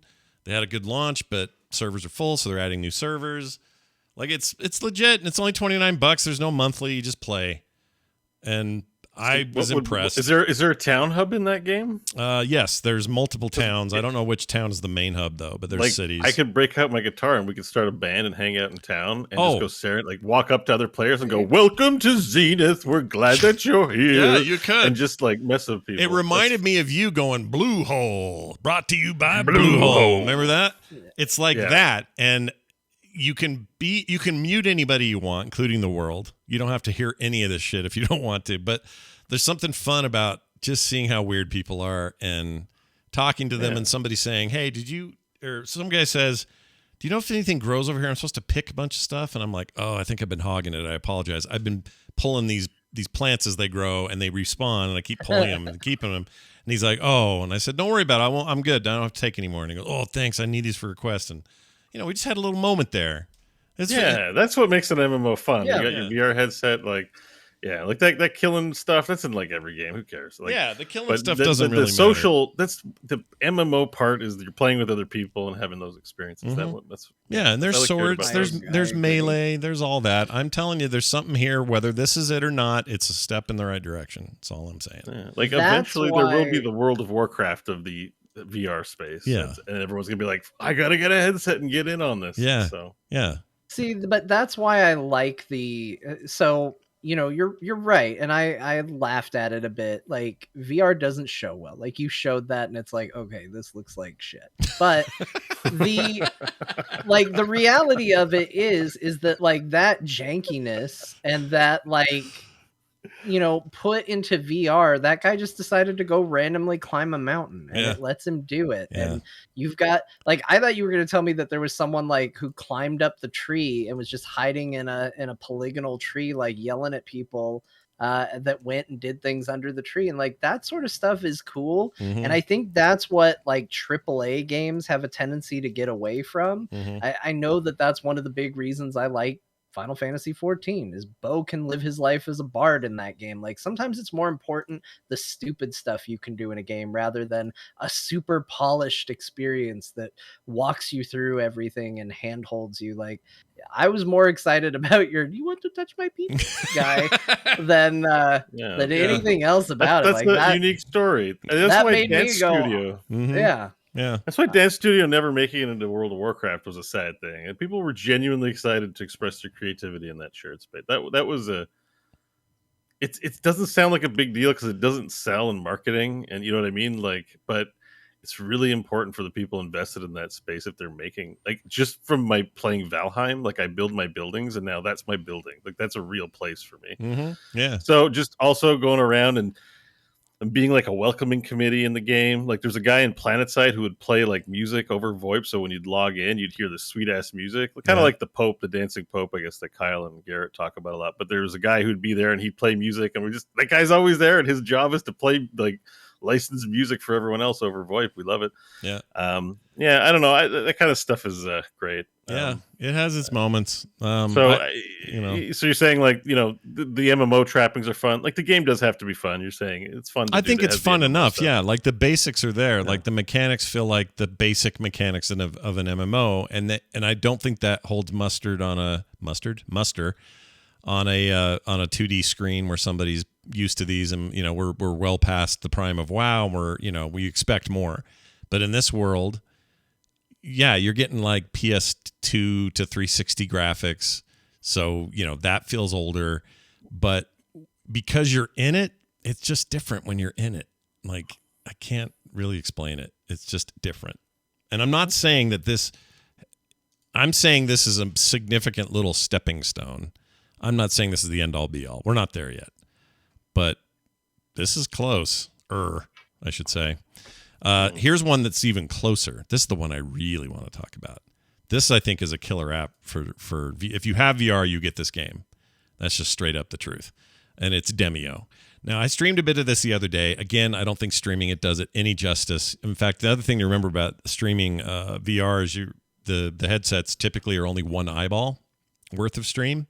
So you're only seeing. That's why this guy's looking like he's kind of looking off to the left more than he is the right. In the world, you would have both eyes and you're centered up, but because you're only streaming out of one of the sensors, the audience is only seeing one eye's worth of stream. Anyway, it's a little frustrating. It's kind of annoying, but whatever. That stuff will get better too as time goes on. I'm sure it's a performance thing, but this game is called Demio, and it's been out for a while. I just finally got in, and it's up to 5 players. I think can play together, or you can play solo and play and you're in charge of everything. But it's a turn-based RPG. Oh, with this lady, I forgot about her. She's doing tutorial stuff. Anyway, in the game, you're playing like a turn-based RPG. You've chosen a warrior, you've chosen a wizard, or you've chosen a rogue. All the typical stuff is there. And I'm going to skip ahead because this video is like all tutorial here. You grab your little dudes and you move them forward, and you grab some loot and you kill a creature, and they're all animated. So it's like playing, what is it in Star Wars when they're playing holographic chess? It's like that kind of, your little dudes are doing what you're telling them to do, and you roll dice to get hits. Sometimes they're crits, sometimes it's just a hit, sometimes it's a miss. Misses make it so you might fire at your teammate by accident, that sort of thing. And it's turn-based, kind of, I don't know what to compare it to. It looks like, you're playing tabletop D&D, basically. Yeah. It's like a video game, but like it's, it's tabletop D&D. Yeah, and you have cards that represent your abilities, but you play them like slots, and they have cooldowns, and you can get extra cards you can burn them, just from. You have one card as a one-off, but you have other cards that are you can repeatedly use them throughout the fight. You open chests and they have more cards in there, plus health potions, junk like that. Like all the tropes of your average D&D style, again, a dungeon delving kind of game are here. Plus card game. Yeah. But being in here, it's some of the most fun I've had in gaming.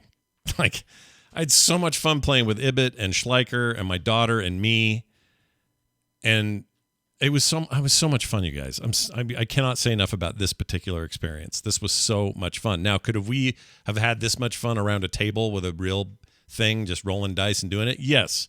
But there's the magic of this is all animated. These characters move. He swung a sword and sliced that guy's head off. The sound is all super cool, and like it all comes alive. And that's video games. So, and I mean, also you can say, yeah, we could, but not with that same group of people. You don't live in the same spot. Yeah, and exactly. Maybe not during COVID where people are quarantining, you know, like we are going to be more and more, whether, you're excited about it or not.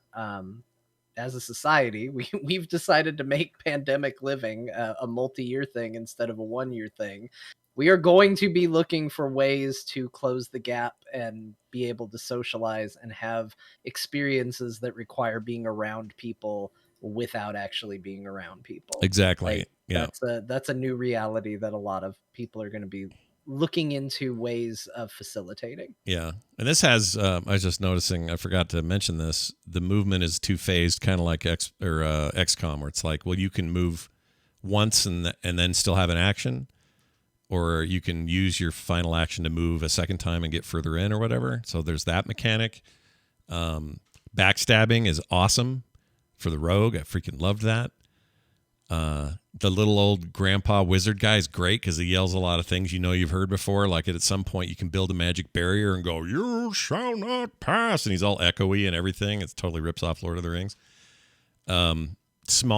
Small European studio made this thing, and I just think it's magic. I had so much fun in here. And by the way, the room, you can't really see it here, but the room he's playing this in is like there's a TV and a couch down there. It's like someone's basement. You don't get to interact with that stuff, but it's all back there in the background. And I just found this to be the most magical good time I've had in a long time. And it stands up as just a good RPG. Like, it would be fun to play this in 2D. And you could say, well, then why don't you just do it that way? Well, good news. In April, they're putting out a version so that if you want to play it that way, you can. If you want to be in VR, you can. And those people are cross-play, so you can have a bigger audience playing the game, I guess. I love it. I can't say enough about this game. I absolutely loved it. Right now, you'd have to have VR to play this. When it hits in April as a desktop equivalent, we'll see what people think. But I think it's so much. I had so much fun in here. And playing alone, total blast. Still had fun. Didn't have to have people with me. Like, I control all my characters, and I got to watch out for poison traps. And, oh, no, my guy's wet. If he gets hit with electricity, he's going to die because of the wet. And all that sort of stuff. This looks like Midnight Suns or whatever. Like, it's pretty much turn-based card game. Yeah. I don't know. I mean, it very much is fun genre. Yeah, and there's a lot of. It's hard. It's the other thing is they don't hold your hand. It feels like you got to be smart and work together and not make dumb decisions. And then the dice roll is super sketchy. Sometimes you're like, oh shit, I missed, and then. Sometimes a miss turns into a lucky shot, actually, and you end up hurting the enemy more than you were going to if it hadn't missed. And there's a lot of emergent stuff like that. Just a neat game, man.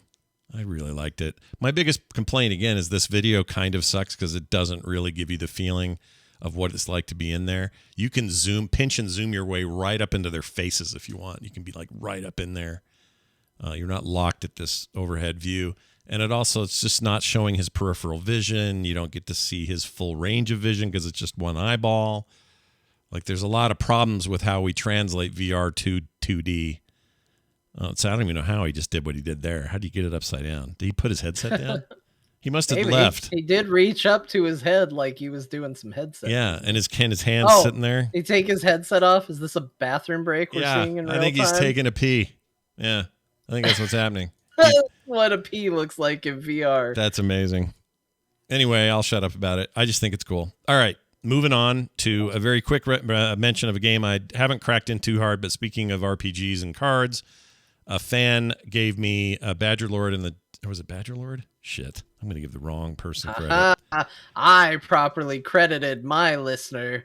Now everyone will send the games to me, the person who properly thanks them. Yep, it is Badger Lord. I knew it. It's Badger Lord. I got it right. I didn't screw it up. Badgerlord donated a copy of a game called Beyond the Obelisk, which is a fantasy team-based deck builder. It is not the flashiest thing you've ever seen, but part of what I like about it is that it's deeper than most of those games. And it still it looks fine, but it's not like big, explosive, card battler kind of stuff. It's kind of quiet on that side of it, but it's neat. It's a neat little. I'm trying to find video here. I liked the look of it. You shared a screenshot with us, and I was curious about the game just from the look of the art alone. I thought it had a good look to it. What's it called? Not beyond the obelisk. I did it wrong. Across the obelisk. Across the obelisk. Keep screwing that name up. I don't know why I do that. Beyond the. Anyway, here it is. I'll skip ahead some so people can see it, but. The way the combat works is what you think. It looks a little bit like a brighter, darkest dungeon, a brighter dungeon, really. Brightest dungeon. Yeah, and you play these characters, unlock more as you go along. There's an overworld map. There's quests, and you do dice rolls to get out of certain situations. It's a lot of the stuff you're familiar with, but it just felt really good. It had a great progression. I've died a bunch, but I've also made it pretty far. And I really like how it plays. Basically, each character in that 4-person lineup has their own deck. And they're specific to them. And there's some port stuff for their other teammates. Some of it's just for themselves. And a lot of it is, of course, offensive to fight whoever you're fighting. And, again, as kind of quietly it does its thing, it's more about the systems. It's just a nice, deep one of these. And I like it quite a bit. So there's that. And thank you, Badgerlord, because I'm going to keep playing. I think I had wishlisted that at one point. I might have taken it off, but it's definitely of interest in the solo card battler genre. Yeah, you'd like this, Bo. It's early access, though, right now. Right? It is still, yeah. Pretty far along, though. I guess they're almost 1.0, so. But you'd like it. My whole time with it, I was like, oh, Bo would play this. This is totally your game. All right, John, you played, I'm glad one of us got to play this, Pokemon Legends Arcanus, anal cheese. What is it? How do you say it? I'm going to say that it is pronounced Arceus, I guess. Okay. Yeah, so this was also, this was a gift from a listener, Joe Polder. So a big thank you to Joe, because I would not have been able to play this game otherwise. This is pretty cool. It's like a weird mix between Pokemon game and Breath of the Wild, basically. The idea is that it's kind of it feels weird to say an open world Pokemon game, because Pokemon games kind of traditionally are sort of quasi open world, but it's very much in theme with it. So it's kind of an odd thing, because I believe the story hasn't exactly confirmed this, but it's kind of confirmed in how it looks. Like, you basically fall through a rift and you go back in time. So like, this is a time period before most of the Pokemon games have taken place. So like, the Pokeballs you have in it look like they're made out of wood. They look kind of shitty and not as good as what you see in other games. And you go out in the world, you catch Pokemon. I'm not as far in it as I would like to be. I'd like to be able to talk more about it, but it has a really long, like, getting started tutorial phase. Yeah, I've heard that. And it took me a long time to start. Like, I only just hit where they're kind of like, yeah, go out and do your thing. And I haven't had a lot of time to go out and do my thing. But I do like the look of it. I like the way it plays. I think this sort of open world type of feel is perfect for a Pokemon game. Like, you want to be able to run around in that world and see them running around in the wild. It kind of brings back this thing that's in the back of your mind when you play Pokemon, is they're like, oh, hey, don't go in the grass. That's dangerous. There's Pokemon out there. You need a Pokemon to protect you. Like, that's always been a part of the game. But in this, like, if you're just walking around and you just walk up to a Pokemon, depending on what kind of Pokemon it is, it'll just attack you. Yeah. And it's like, no, these are wild animals that can like shoot electricity and stuff at you, and they will do it. They will mess you up. So you need to protect yourself, and you need to either catch them or fight them or run away. And it's kind of neat in that regard. I'm definitely having a good time with it. And I'm looking forward to seeing kind of how it evolves and differs itself. The only thing that's been really weird is that the story really celebrates mediocrity.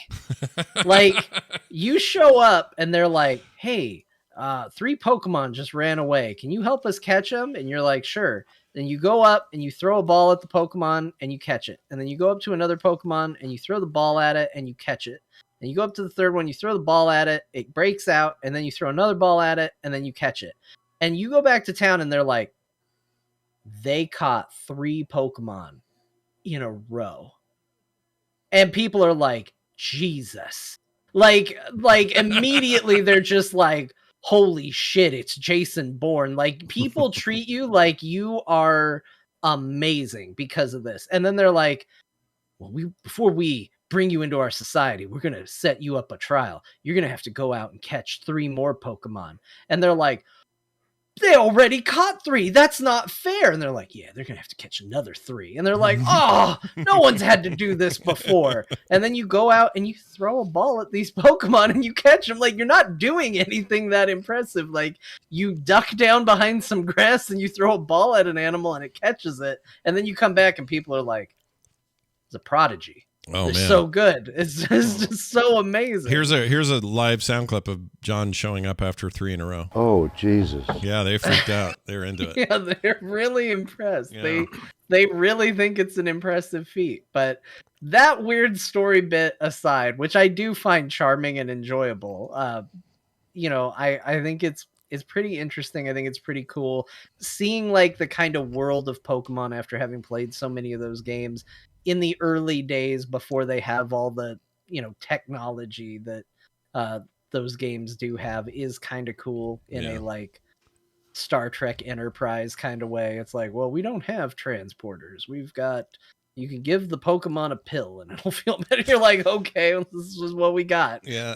Do you like the, do you think it's I keep hearing since it's such a change from the last couple of decades worth of games that it's just really refreshing to be doing something different. Do you think this holds? Is like this the new format for the game? I think it could still use a little evolving, pardon the Pokemon pun, but I think from what I've played, I think this is a better direction for them to go, like rather than just sticking to what they always seem to do, and just doing the, slight tweaks on the old formula.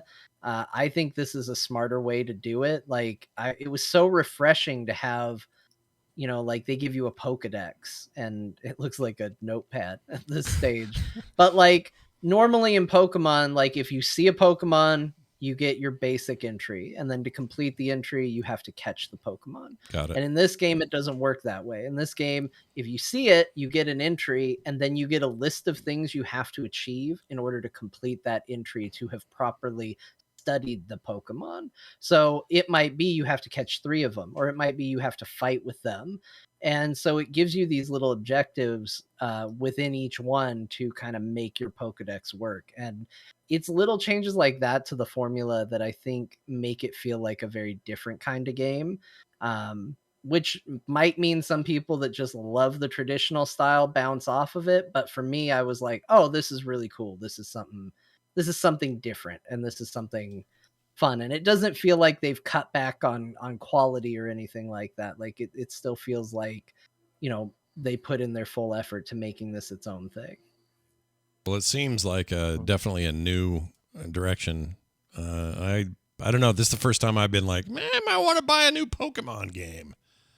Might want to play that. I mean, you might. It's not random encounters like the old ones were, where you walk through the grass and something jumps out at you. Like, you see them in the world, you can run away from them if you don't want to fight them, or you can throw out your Pokemon to do a battle with them, or just try and catch them on their own. Like, it does have crafting elements, like some of those old open world game tropes are in there, and I think you might dig it. Like, I actually think this one, more than a lot of the other ones, might be for you. Definitely more open world looking, which I like, so I might be into that.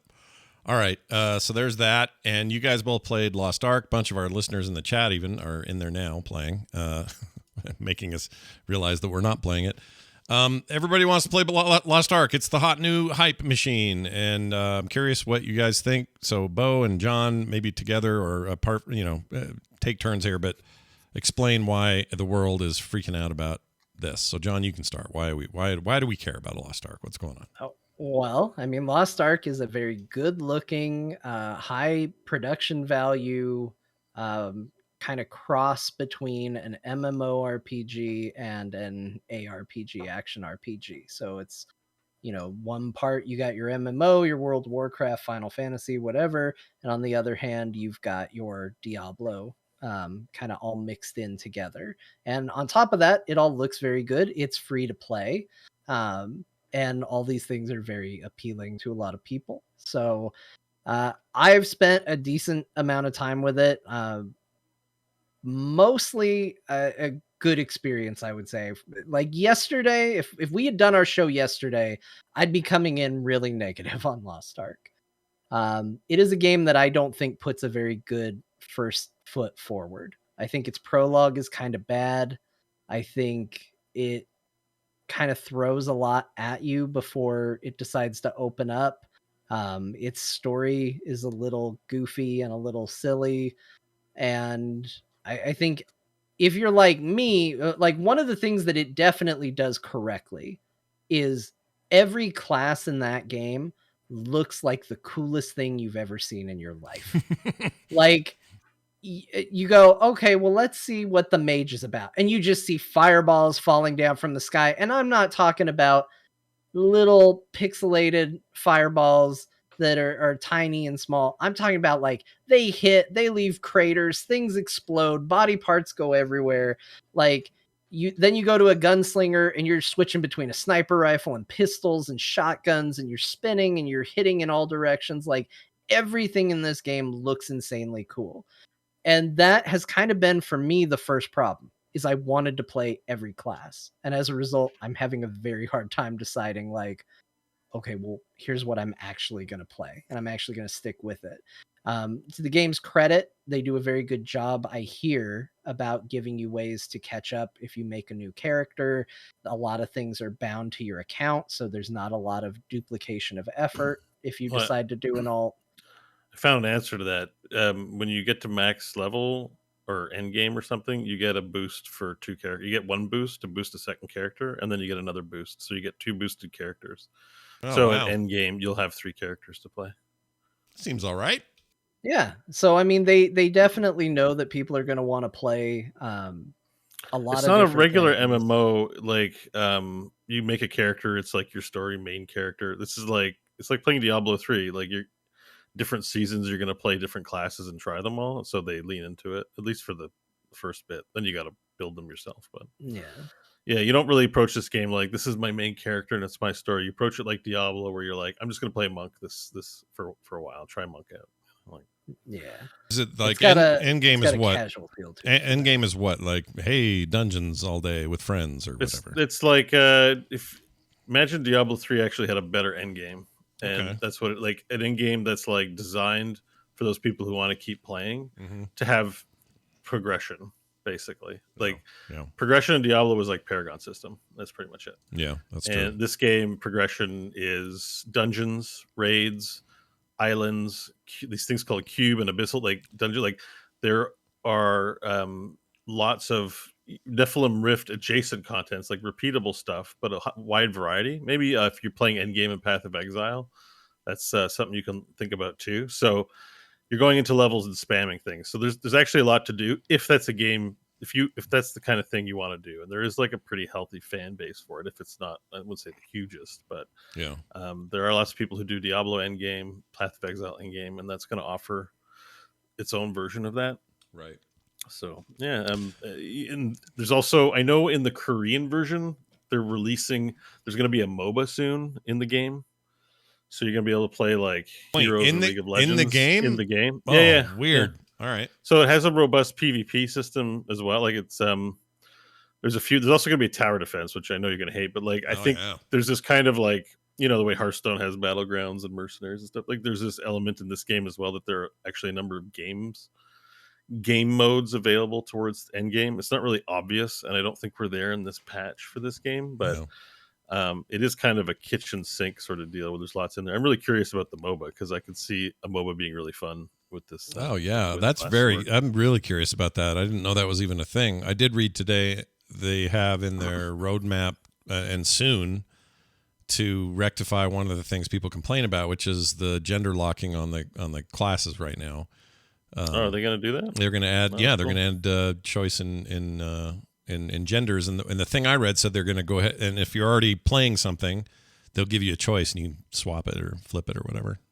It's going to be interesting because there are some where it's a very similar job but different between male and female. So like, Yeah, so the walker, was it war dancer and striker are both martial artists, but the striker is more like Ryu, like he has big kicks and burst damage and not as mobile, and the war dancer is more mobile. So they have some variety, but they are very samey on moves. And same with the gunslinger and the Deadeye those are both ranged guys. They're basically the same class. They're like their core mechanic of like switching guns and stuff like that is the same between them. Because usually, if you do like, you might be an artillerist or you might be a gunslinger.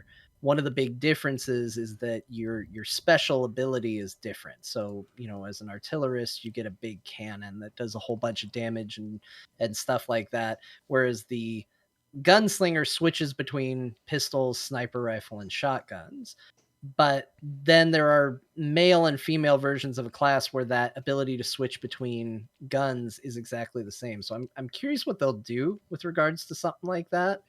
Maybe they'll just go ahead and still consider them two different classes that are very similar and add probably it. they roll it into 4 subclasses, like pick martial artist and then 4 subclasses kind of thing.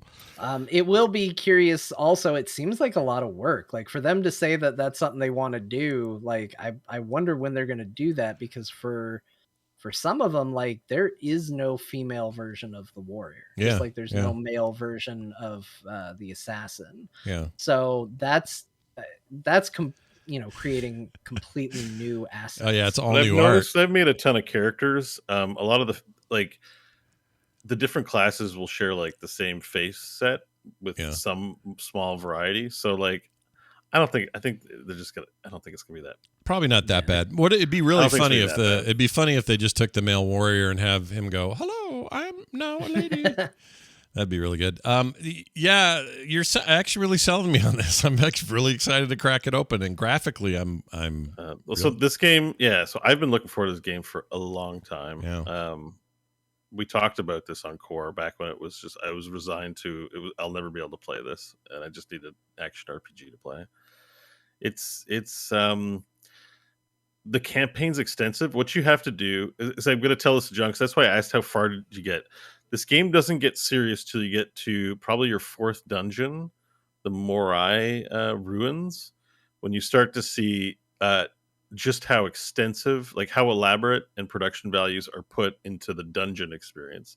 The overworld's pretty meh. Like it looks nice. It's not randomly generated. It's like a static MMO. There's mobs, quest hub. You walk through it, just do boring ass MMO stuff. Honestly, it's not, the combat's really good in it, but it's not that great. But like, it's a campaign in an MMO. You do it for a few months, then you're max level, and then you're doing the fun stuff, right? So I'm not sure if it's fun. The dungeons? Once I get there, I'll tell you. Are the dungeons there are tons procedural? of dungeons. There's dungeons and raids, and that's where the juice. That's where like the production value is. The juice, like the great narrative moments. The crazy where the fighting gets challenging and fun. Is it procedural in that sense? In those scenarios? It's okay. It's running a WoW dungeon, but Diablo style. Like think World of Warcraft, but from a top-down perspective. Got it. Like World of Warcraft and Diablo had a baby, and that's the game you're playing. Interesting. With some Korean, marketing, some Korean sauce. like microtransaction bullshit layered into it. But it's basically top-down World of Warcraft. But the map is also linear. Like, how you can kind of choose from a couple of zones in World of Warcraft. When you hit 40, you can go to Badlands or whatever. You can go to this zone. This is just a linear A to B experience through the world. Because I think the idea behind the world is that it's not the approach. Like, they keep marketing it as an MMO, which I get why they do it, because that's going to bring in more people. And it technically is an MMO. Action RPG is a genre, is a large but niche genre. And, but this game is not like in an MMO. You're like, I'm this character in this fantasy world, right? We talked about that with Zenith, right? This game, even though you can make your character, you're just a class. Like it's not. I don't think I'm the character. I'm not getting into some I see. suspension of disbelief. Like, I'm playing Diablo, right? Like, it's Yeah. just like I'm in here to smash shit, and at least that's how I feel about it. And the same with the world. It isn't like, oh, I'm in Azeroth. Look at this cool. What is the Azeroth imagining of this island? Nope, these are all just excuses to like smash shit and play Diablo. You know, like it's. I wouldn't.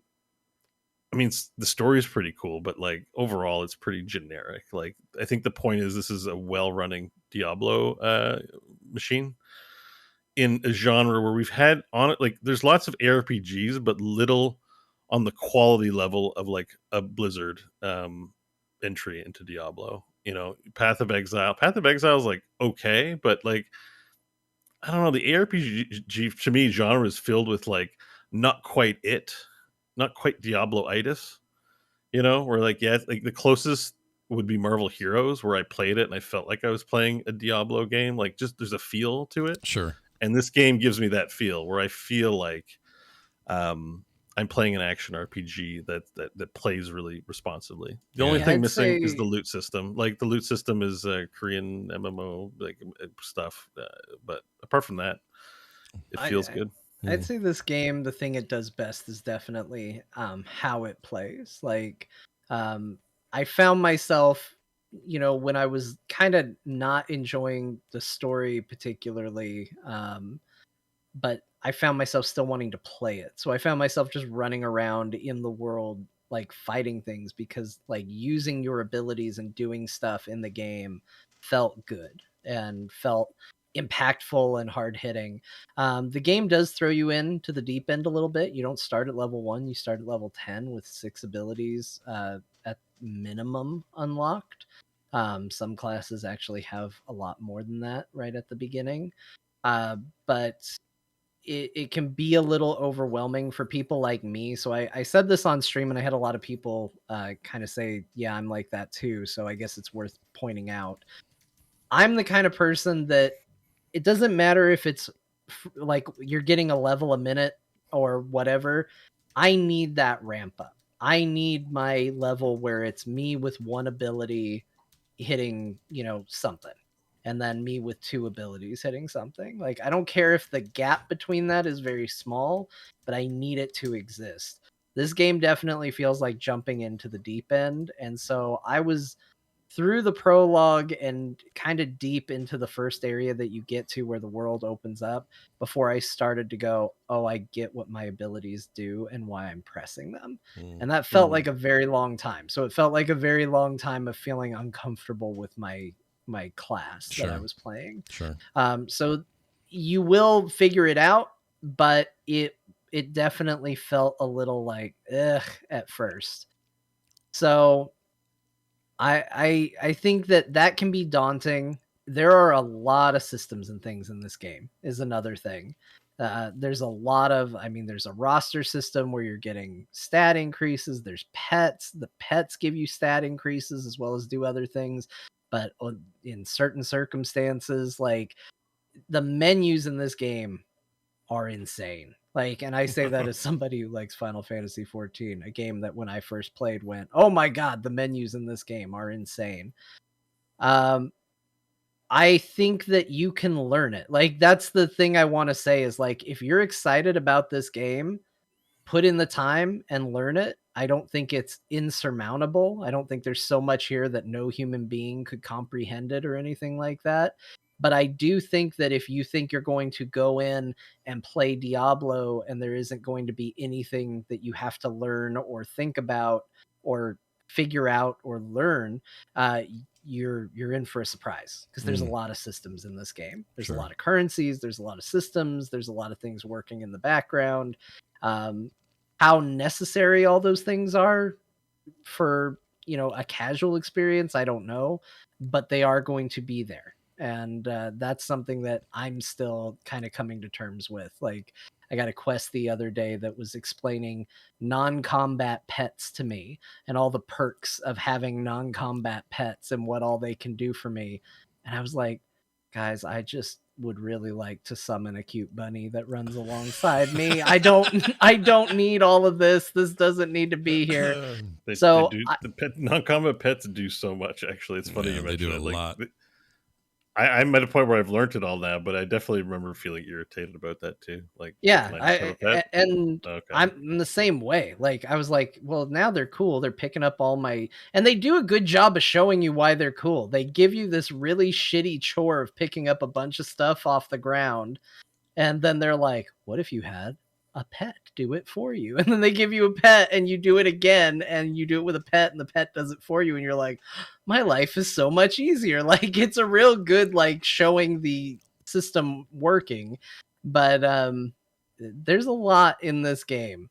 But if this is going to be a game you play and invest time in, like that's a good thing. Like that should actually be a selling point. Sure. I guess the thing I'm not sold on yet is how invested I want to be in this game just yet. Well, from what I'm seeing, like mechanically, it looks really compelling. So like I want to. Yeah, you're showing a pretty basic class. This is Paladin. Paladins kind of stand around and do basic stuff. Why don't you either try like a Shadow Blade or Gunslinger? Like if you find some Gunslinger gameplay, I should be able to find some. Sure. Yeah, and I mean, if you can find the Korean endgame stuff, it's insane. I was gonna say, like even that looked good. Yeah, I mean that looks good, but that's the first zone. What you were showing there is the first zone. When you go to see endgame and see how like it's also that's one of the things about Diablo. It's easy to forget because we're so used to adventure mode and leveling fast. We think of Diablo as a fast-paced, many-ability game, but you know, if you ever start from level 1 playing the campaign, you realize that you're just there with one ability going pukch, pukch, pukch. And if that's all you know, it's hard to imagine just how insane endgame gets with thousands of mobs, 50 different buttons and runes upgrades, and you're teleporting all over the place. So what class are you showing here? This is the Gunslinger. It's the gun, the one you said. It's the Gunslinger. Yeah. Gunslinger. So this is a endgame Gunslinger, and so the Gunslinger has a shotgun, a handgun, and a sniper rifle, and they swap out the gun, they swap out all the abilities. Is that a Gunslinger? It says it is. Oh yeah, let's see the swap. Yeah, they just swapped. Yeah. Okay, yeah. So not only are you have 8 abilities, but with the Gunslinger you can swap from 3 different sets of 8. So I think you actually get 8, 16, 30, 24. 20, you have 24, or maybe less because not all the weapons have a full complement of 8 abilities. But you're essentially like just going nuts. Like you see all the monsters there. The another thing that's worth pointing out that's going to be new, because it isn't in any other ARPG that I can tell, is that not all the buttons behave the same. So not only do you press an ability button and it does an ability, but you have buttons that you have to hold down and then release at a certain time. Like think Tracer Reload and Heroes, where you have to time the reload to get the bonus thing. There's like, if you got to draw back your sword, you got to hold it down for 2 seconds. And then if you release it at the right time, you do a big hit. There's also combo moves where, let's say you press the button and you're going to charge forward. And if you press it again at the end of the charge, you get a second attack. But if you whiff, you don't get the attack. So the buttons actually have types, which is new to an ARPG, which is I find very innovative. It sort of breathes this new life into it. And I'm playing the War Dancer, so I'll do like a forward dash. And then when I press the button again, I'll do like Chun-Li kicks, right? And one of my runes makes it so that I can change direction on the second hit. So rather than dash forward, and if I dash past the guy, then I'm kicking air, the rune makes it so that I can move my mouse behind and make sure I get the kicks off in the right direction. So there's a lot of nuance to the builds, and like because neither John or I are at really anything endgamey. Yeah. So it's also hard to know when you're playing this game. We're evaluating it from the 1 to 20 experiences, frustrations, it's learning stuff new, and it's a long journey. Like you're not going to get there in a week. Like I imagine the campaign's going to be a month or so more of play for me, possibly before I'm playing Endgame. And it becomes like a different sort of game. Like some say the real game. And this game I know is designed like Diablo 3 became really designed for Endgame. And traversing through the campaign is like, it's fun for a casual playthrough if that's what you want from the game. Otherwise it's kind of like this, rite of passage to get to where the game really begins. Yeah. So, and I'll be able to say more because I'm committed to playing this game that far. Yeah. Also, I did a world boss. This game has world bosses. There was like 30 other players. So Diablo 4 said they were going to have world bosses. So if you want to get a sense of what world bosses are going to be like in ARPG, it's in this game. Yeah. And it's fun. The bosses have like effects on the ground you have to dodge that show like total raid mechanics, interesting things to move out of the way and stuff. Like it really takes in a certain aspect, it takes ARPGs and says, let's push something to the next level a little bit. Even though it's really old, they pushed it a long time ago. It feels innovative in a game like Path of Exile or Diablo or even Grim Dawn that I play. Like they're not making meaningful MMO mechanics in an ARPG. Yeah. And this game is, and it feels that's also a good part. Like it's definitely a big plus because when you dodge an ability, you feel good. You're like, oh shit, I dodged it. Whew, let me punch again. Oh no, there's a new ability come up. Let me walk around. Then when you get caught, you're like, oh shit, I'm too slow. And that I never really felt that way playing Diablo, and except for a few bosses. So this game definitely takes that, I think, a bit higher. Is there how many classes? What's the choices here? I think 15 on launch. It's pretty good.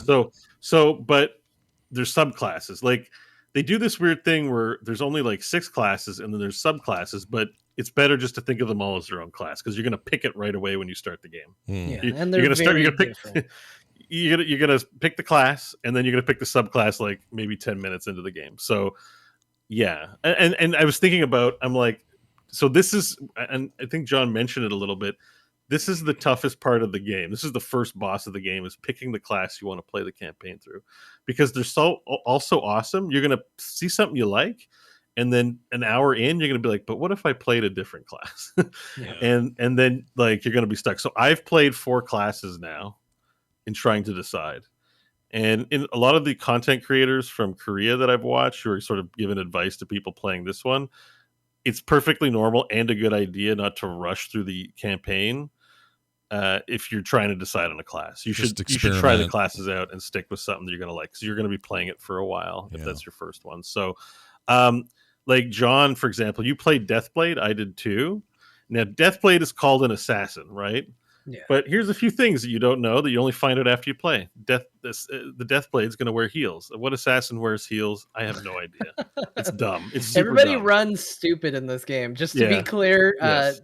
Every running animation I've seen in this game is awful. I played as I don't remember what it was. It might have been my assassin, but she ran like, imagine somebody ran a marathon. The dudes don't run as bad. The girls run weird because they're wearing heels.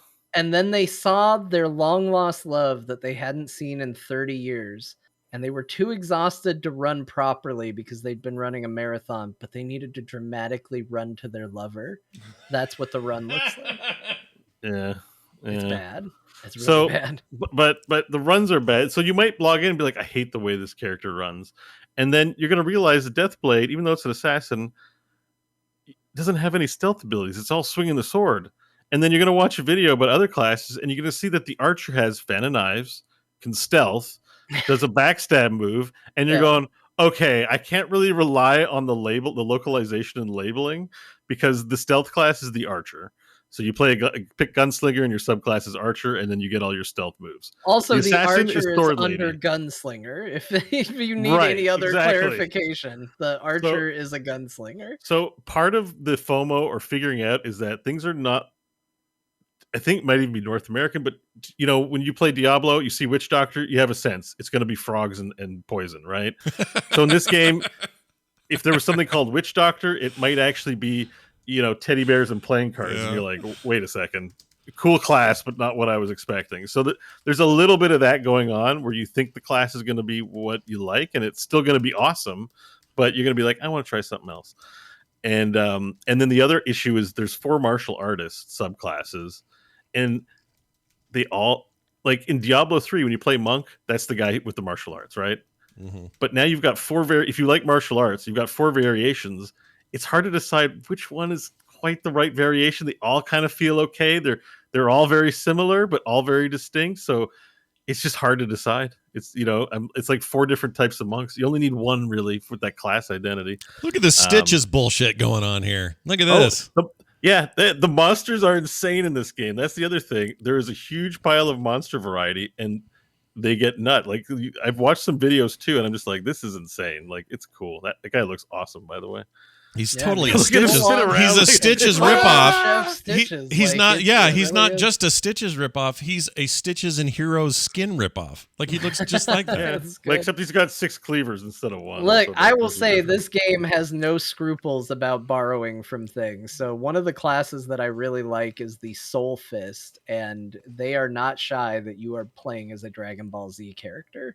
Like, they literally take Dragon Ball Z specific tropes and go, well, yeah, of course we're giving that to this character. You want to play as a Goku, right? Like, you go Super Saiyan. It has multiple levels, just like in the show. Their big finishers are a giant spirit bomb or a big energy beam Kamehameha type thing. That in Dragon Ball Z, there's even one where famously the ghost of Goku appears behind his son to help him fire a more powerful one. This one literally puts a ghost behind you to help you fire a more powerful one. Like, they're not shy about it. They're like, yeah, it's Look up Soul Fist gameplay. that's Like, what it 'cause is. Soul Soul Fist Fist? has the best move too. Even early on, you get the big hand. Have you gotten the hand? It's just a big hand that falls out of the Yep. sky and slaps everyone into the ground. They explode. That's my favorite move. My favorite move on the Soul Fist is I don't know what it's called, but basically the idea is that you just turn your finger into a cannon and you just fire a ton of little tiny needle blasts out of your finger in a big fan arc. Oh around yeah, you. yeah. It's like a machine gun, but you go With your finger. It's Yeah, Soul Fist amazing. is awesome. They're all awesome. That's the thing is you play and you're like, this is cool. This is really fun, and that's where the juice of this game is. Like, you could criticize and like, there's a lot to like not like, but one thing they do well is production value on the Yeah, it's really pretty. The combat, the dungeons are amazing. The combat is amazing. Like, look at that meteor you shoot out of the sky. Like, that's badass. as Really hell. cool. Yeah. Yeah, you get nothing as good as that. It's not like it's like, oh, it's close to Diablo. There's your It's like, hand. this is better than Diablo. Like, it's you know, Yeah. Diablo 4 has to step. You know, this pushes Diablo 4's our expectations of, you know, how much fun or how cool things need to be. Well, especially after this week, because this launch is legit massive, Yeah. and I don't know that Blizzard expected to see that out of a Korean MMO slash. I'm RPG. pretty sure, based on what I've seen on Diablo 4, I'm pretty sure they were aware of Lost Ark. Oh, They were playing Korean Lost Ark and knew about it Yeah. before anyone. Like, that's why when I saw stuff in Diablo 4 and then I saw this game, I'm like, oh, like, it's them looking at the market of ARPGs and getting inspiration, like they do with other genres and stuff. I'm like, for sure, you're going to see the good stuff in this game put in Diablo 4. They have to, Yeah. Well, and now they especially have to because of just like, look how successful, how much hype has been generated for this game, even if it doesn't last. it's massive. People have responded very well. That's good market research. I do suppose, get a on little what this is confused going. about. By the way, so I'm thrilled to hear they're going to take out the gender locking, but like Path of Exile, Diablo 2, like these games are known They're for gender that. locked. Well, Yeah. Diablo 3 was not gender locked. No, it but was not. Diablo 2 is, Yeah. and so is Path of Exile. The gender locking doesn't matter. I played Black Desert Online just fine. This is a non-issue. It doesn't, like, it's not a non-issue. If it's important to you, it's important to you, and I respect that. But like I said, for me, it's I'm not pretending I'm a fantasy character in this world like you might in an MMO, like in World of Warcraft. My character is my story. This, I'm playing Diablo. Like, I don't like click story, skip the story. Let's go. Let's fight some shit. Like, that's. I know not everyone plays the game that way, but I feel like action RPGs, you're more likely to have people who skip story and click through and just want to have the fun of the action part. At That least definitely leans that way. Yeah, for sure. It's I a wouldn't thing that has yeah. become more important over time. And I mean, like even you, Bo, when I was trying to convince you very hard and through very I think creative means to convince you to play Gunlancer when you were making a warrior, like you yourself said, like the look and fantasy of like Eastern interpretation of what a warrior is doesn't appeal to you. And I think that same thought can be applied to, you know, it doesn't to me either. That's why I wish I could play as a lady warrior, but the game doesn't give me the option to do it. You know, I think that same logic can be applied there. And, you know, I don't think a game has to have it, but I think if I was going to put a list of things that like I didn't want to play a artillerist that looks exactly like Stanley Billings, even though it's very cool. But that's not what I wanted to do. My paladin's named Tedna, by the way, Scott. Just nice. Yeah, he's a paladin named Tedna. I was so mad. Stanley, Billings, Valir, or Noth, all gone and taken. So I look exactly like Stanley, but my character's name is Boswick. Boswick, I like that. Yeah, that's a good Boswick's name. a pretty good name. I like Boswick. I'm GURPS long gone. I'm screwed. There's no way I'm getting that. Use umlaut on one of the letters. You might get lucky. Oh, really? I got all the variants of Gorath. Gorath was taken, but I've got all the umlaut variants of Gorath. I will say this for the engine. The game's 6 years old or whatever. In 2015, it launched in Korea. It looks great. Like, even static scenes and stuff, like reflections and just like environmental stuff. I'm blown away by that. Like, you'd swear, if you told me, oh, Scott, if I didn't know better, I'd say this game's not only brand new, but really shows off some like hot new PC graphics, And I'm just gonna say, there's just some great moments, dude. Like, if you get to the later end dungeons, there are some cinematic moments that are just. It's just you've not seen this in an ARPG before, and you're like, "Wow! Like we can do some." These guys have done some really cool stuff, and the graphics. Excited. Yeah, like this is a good game. There's bullshit in it, absolutely, 100%. But on the balance of things, this is leaning more positive than negative, and the positives I think are really positive. All right, so that's my assessment, but. I can see some things being deal breakers. It's got a card system, and you can buy card packs, and you can easily whale yourself if you want. Yourself. You can whale yourself. You can whale yourself away if you want, and I don't like that. I'm very. I feel very hypocritical speaking positively about a game after being so critical about these things, and I will forgive this game for it because it's that good. I think, and it doesn't feel, at least so far to me, it hasn't felt necessary, which is an important thing. But I would be lying if I didn't say that one of my big takeaways from my experience with this is I like this game. It's free to play. If this sounds like the kind of thing you might like, I say check it out. It's not gonna hurt you. It's an easy recommend. But I woke up this morning, it was all I wanted to play, which is a good indicator, and I couldn't. But it was all I wanted to do this morning. So I'm clearly in, but I do find myself constantly going, man, I can't wait till somebody just charges $60 and takes all the bullshit out of this kind of experience. Whether that's Diablo 4 or something else, I don't know. I'm not going to say for sure. But I want someone to learn the lessons and see the cool things they're doing here and give me an experience with maybe a little better story. I don't know. It might get better. But maybe definitely better voice acting. And just get rid of some of the free-to-play bullshit that's in it. The problem is you're pulling this Final game. Fantasy 14 at a certain point. Yeah, that's true. But this game's coming out of a market where that's not just the norm; it's the expected norm. Like, there's nobody in Korea sitting around going, "Man, I sure wish I could just have a premium $60 game." They just don't do it over there. It doesn't exist. So it's almost cultural at this point, and because of that, I don't know how you avoid it, but. I feel you on that. Diablo 4 might be the chosen one. They might, they do that kind of. Blizzard does that kind of stuff too. Like Mercenaries is a game they published. They have a gacha game that's designed to exploit wallets and give very little value. But it's in their free to play game, right? So I mean, it doesn't necessarily mean I guess what I would say is it's probably going to be handled more tastefully or more reasonably. Yeah, I agree. But I could see Diablo 4 based on this model. I could see it going free to play and just doing what this game does because Hearthstone does it. So why not Diablo? I mean, I hope not. But some combination of a box sale and BDO does both. They had a box sale and they have a freemium market. They're not afraid to try bad shit with games that are huge. They did it with Diablo 3 to start with. They fixed it, thank goodness. It had the real money auction house, right? Yeah. And that's it was bad. Yeah. That is a taint on their taint.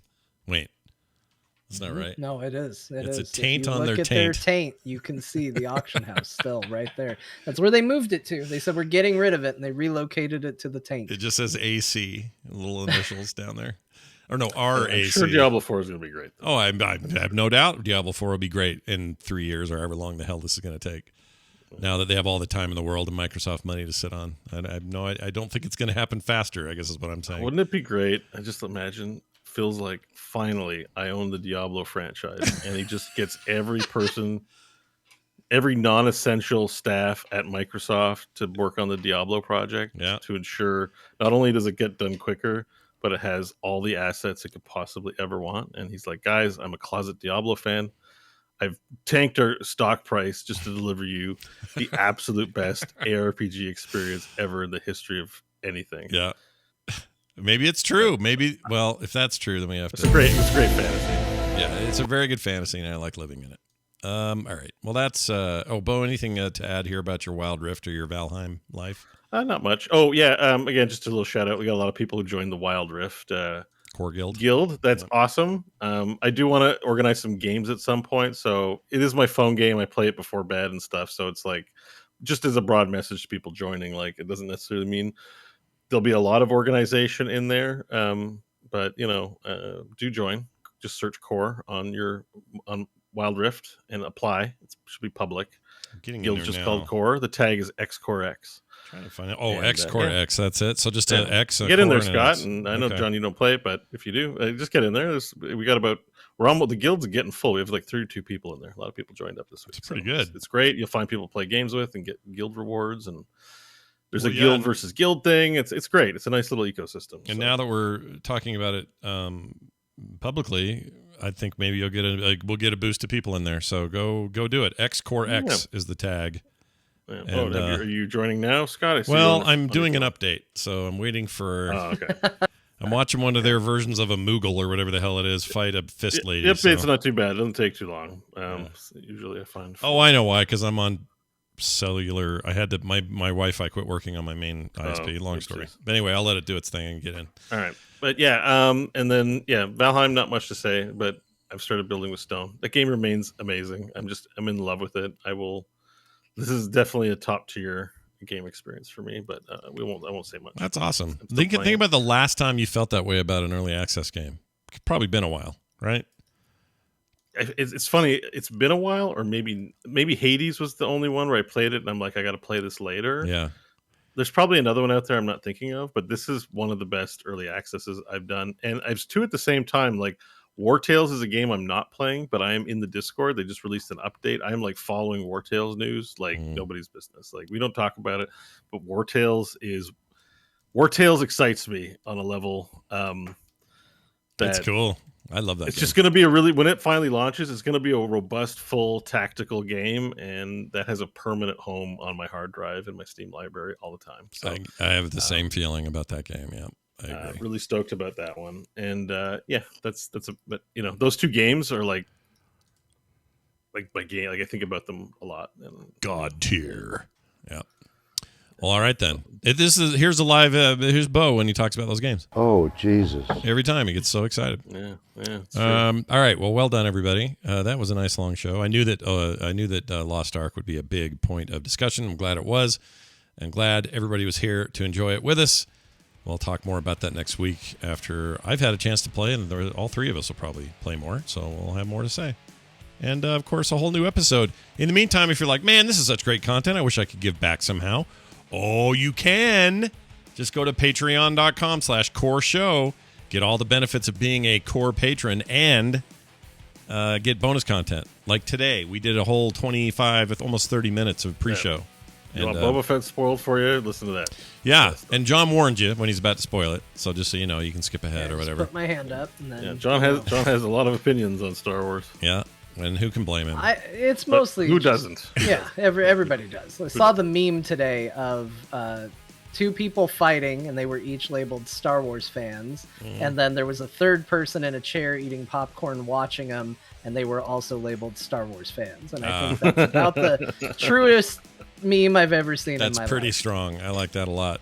By the way, you know that one where there's like a bus and there's a sad guy in the bus and on the other side is a happy guy?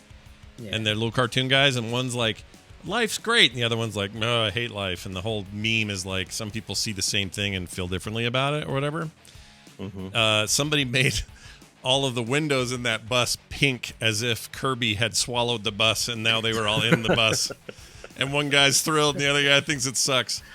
I'm telling you, we are in peak Kirby freaking meme mode. Everybody should go subscribe to every meme they can find and find all the Kirby memes. All right. I wanted to thank Kamikaze, Garrick Moosledan, and Andrea Tronskokosko. Boy, I picked some perfect names today. These are amazing. You really gave yourself a goal. Yep, I did, and I failed miserably. But those guys, something like that. Those guys all supporting the show. So be like them and sign up at patreon.com/core show. That is going to do it for us. Let's leave everybody with some words of wisdom. Bo, anything to say to the people at home?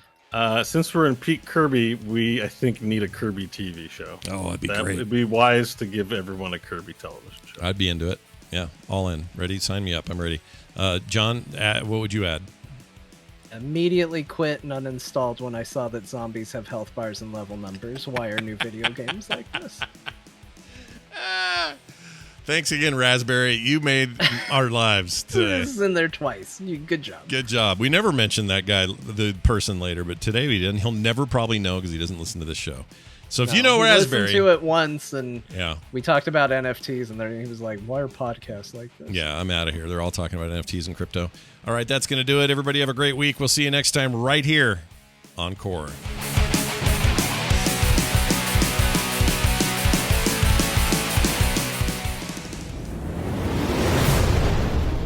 This show is part of the Frog Pants Network. Yes. Get more at frogpants.com.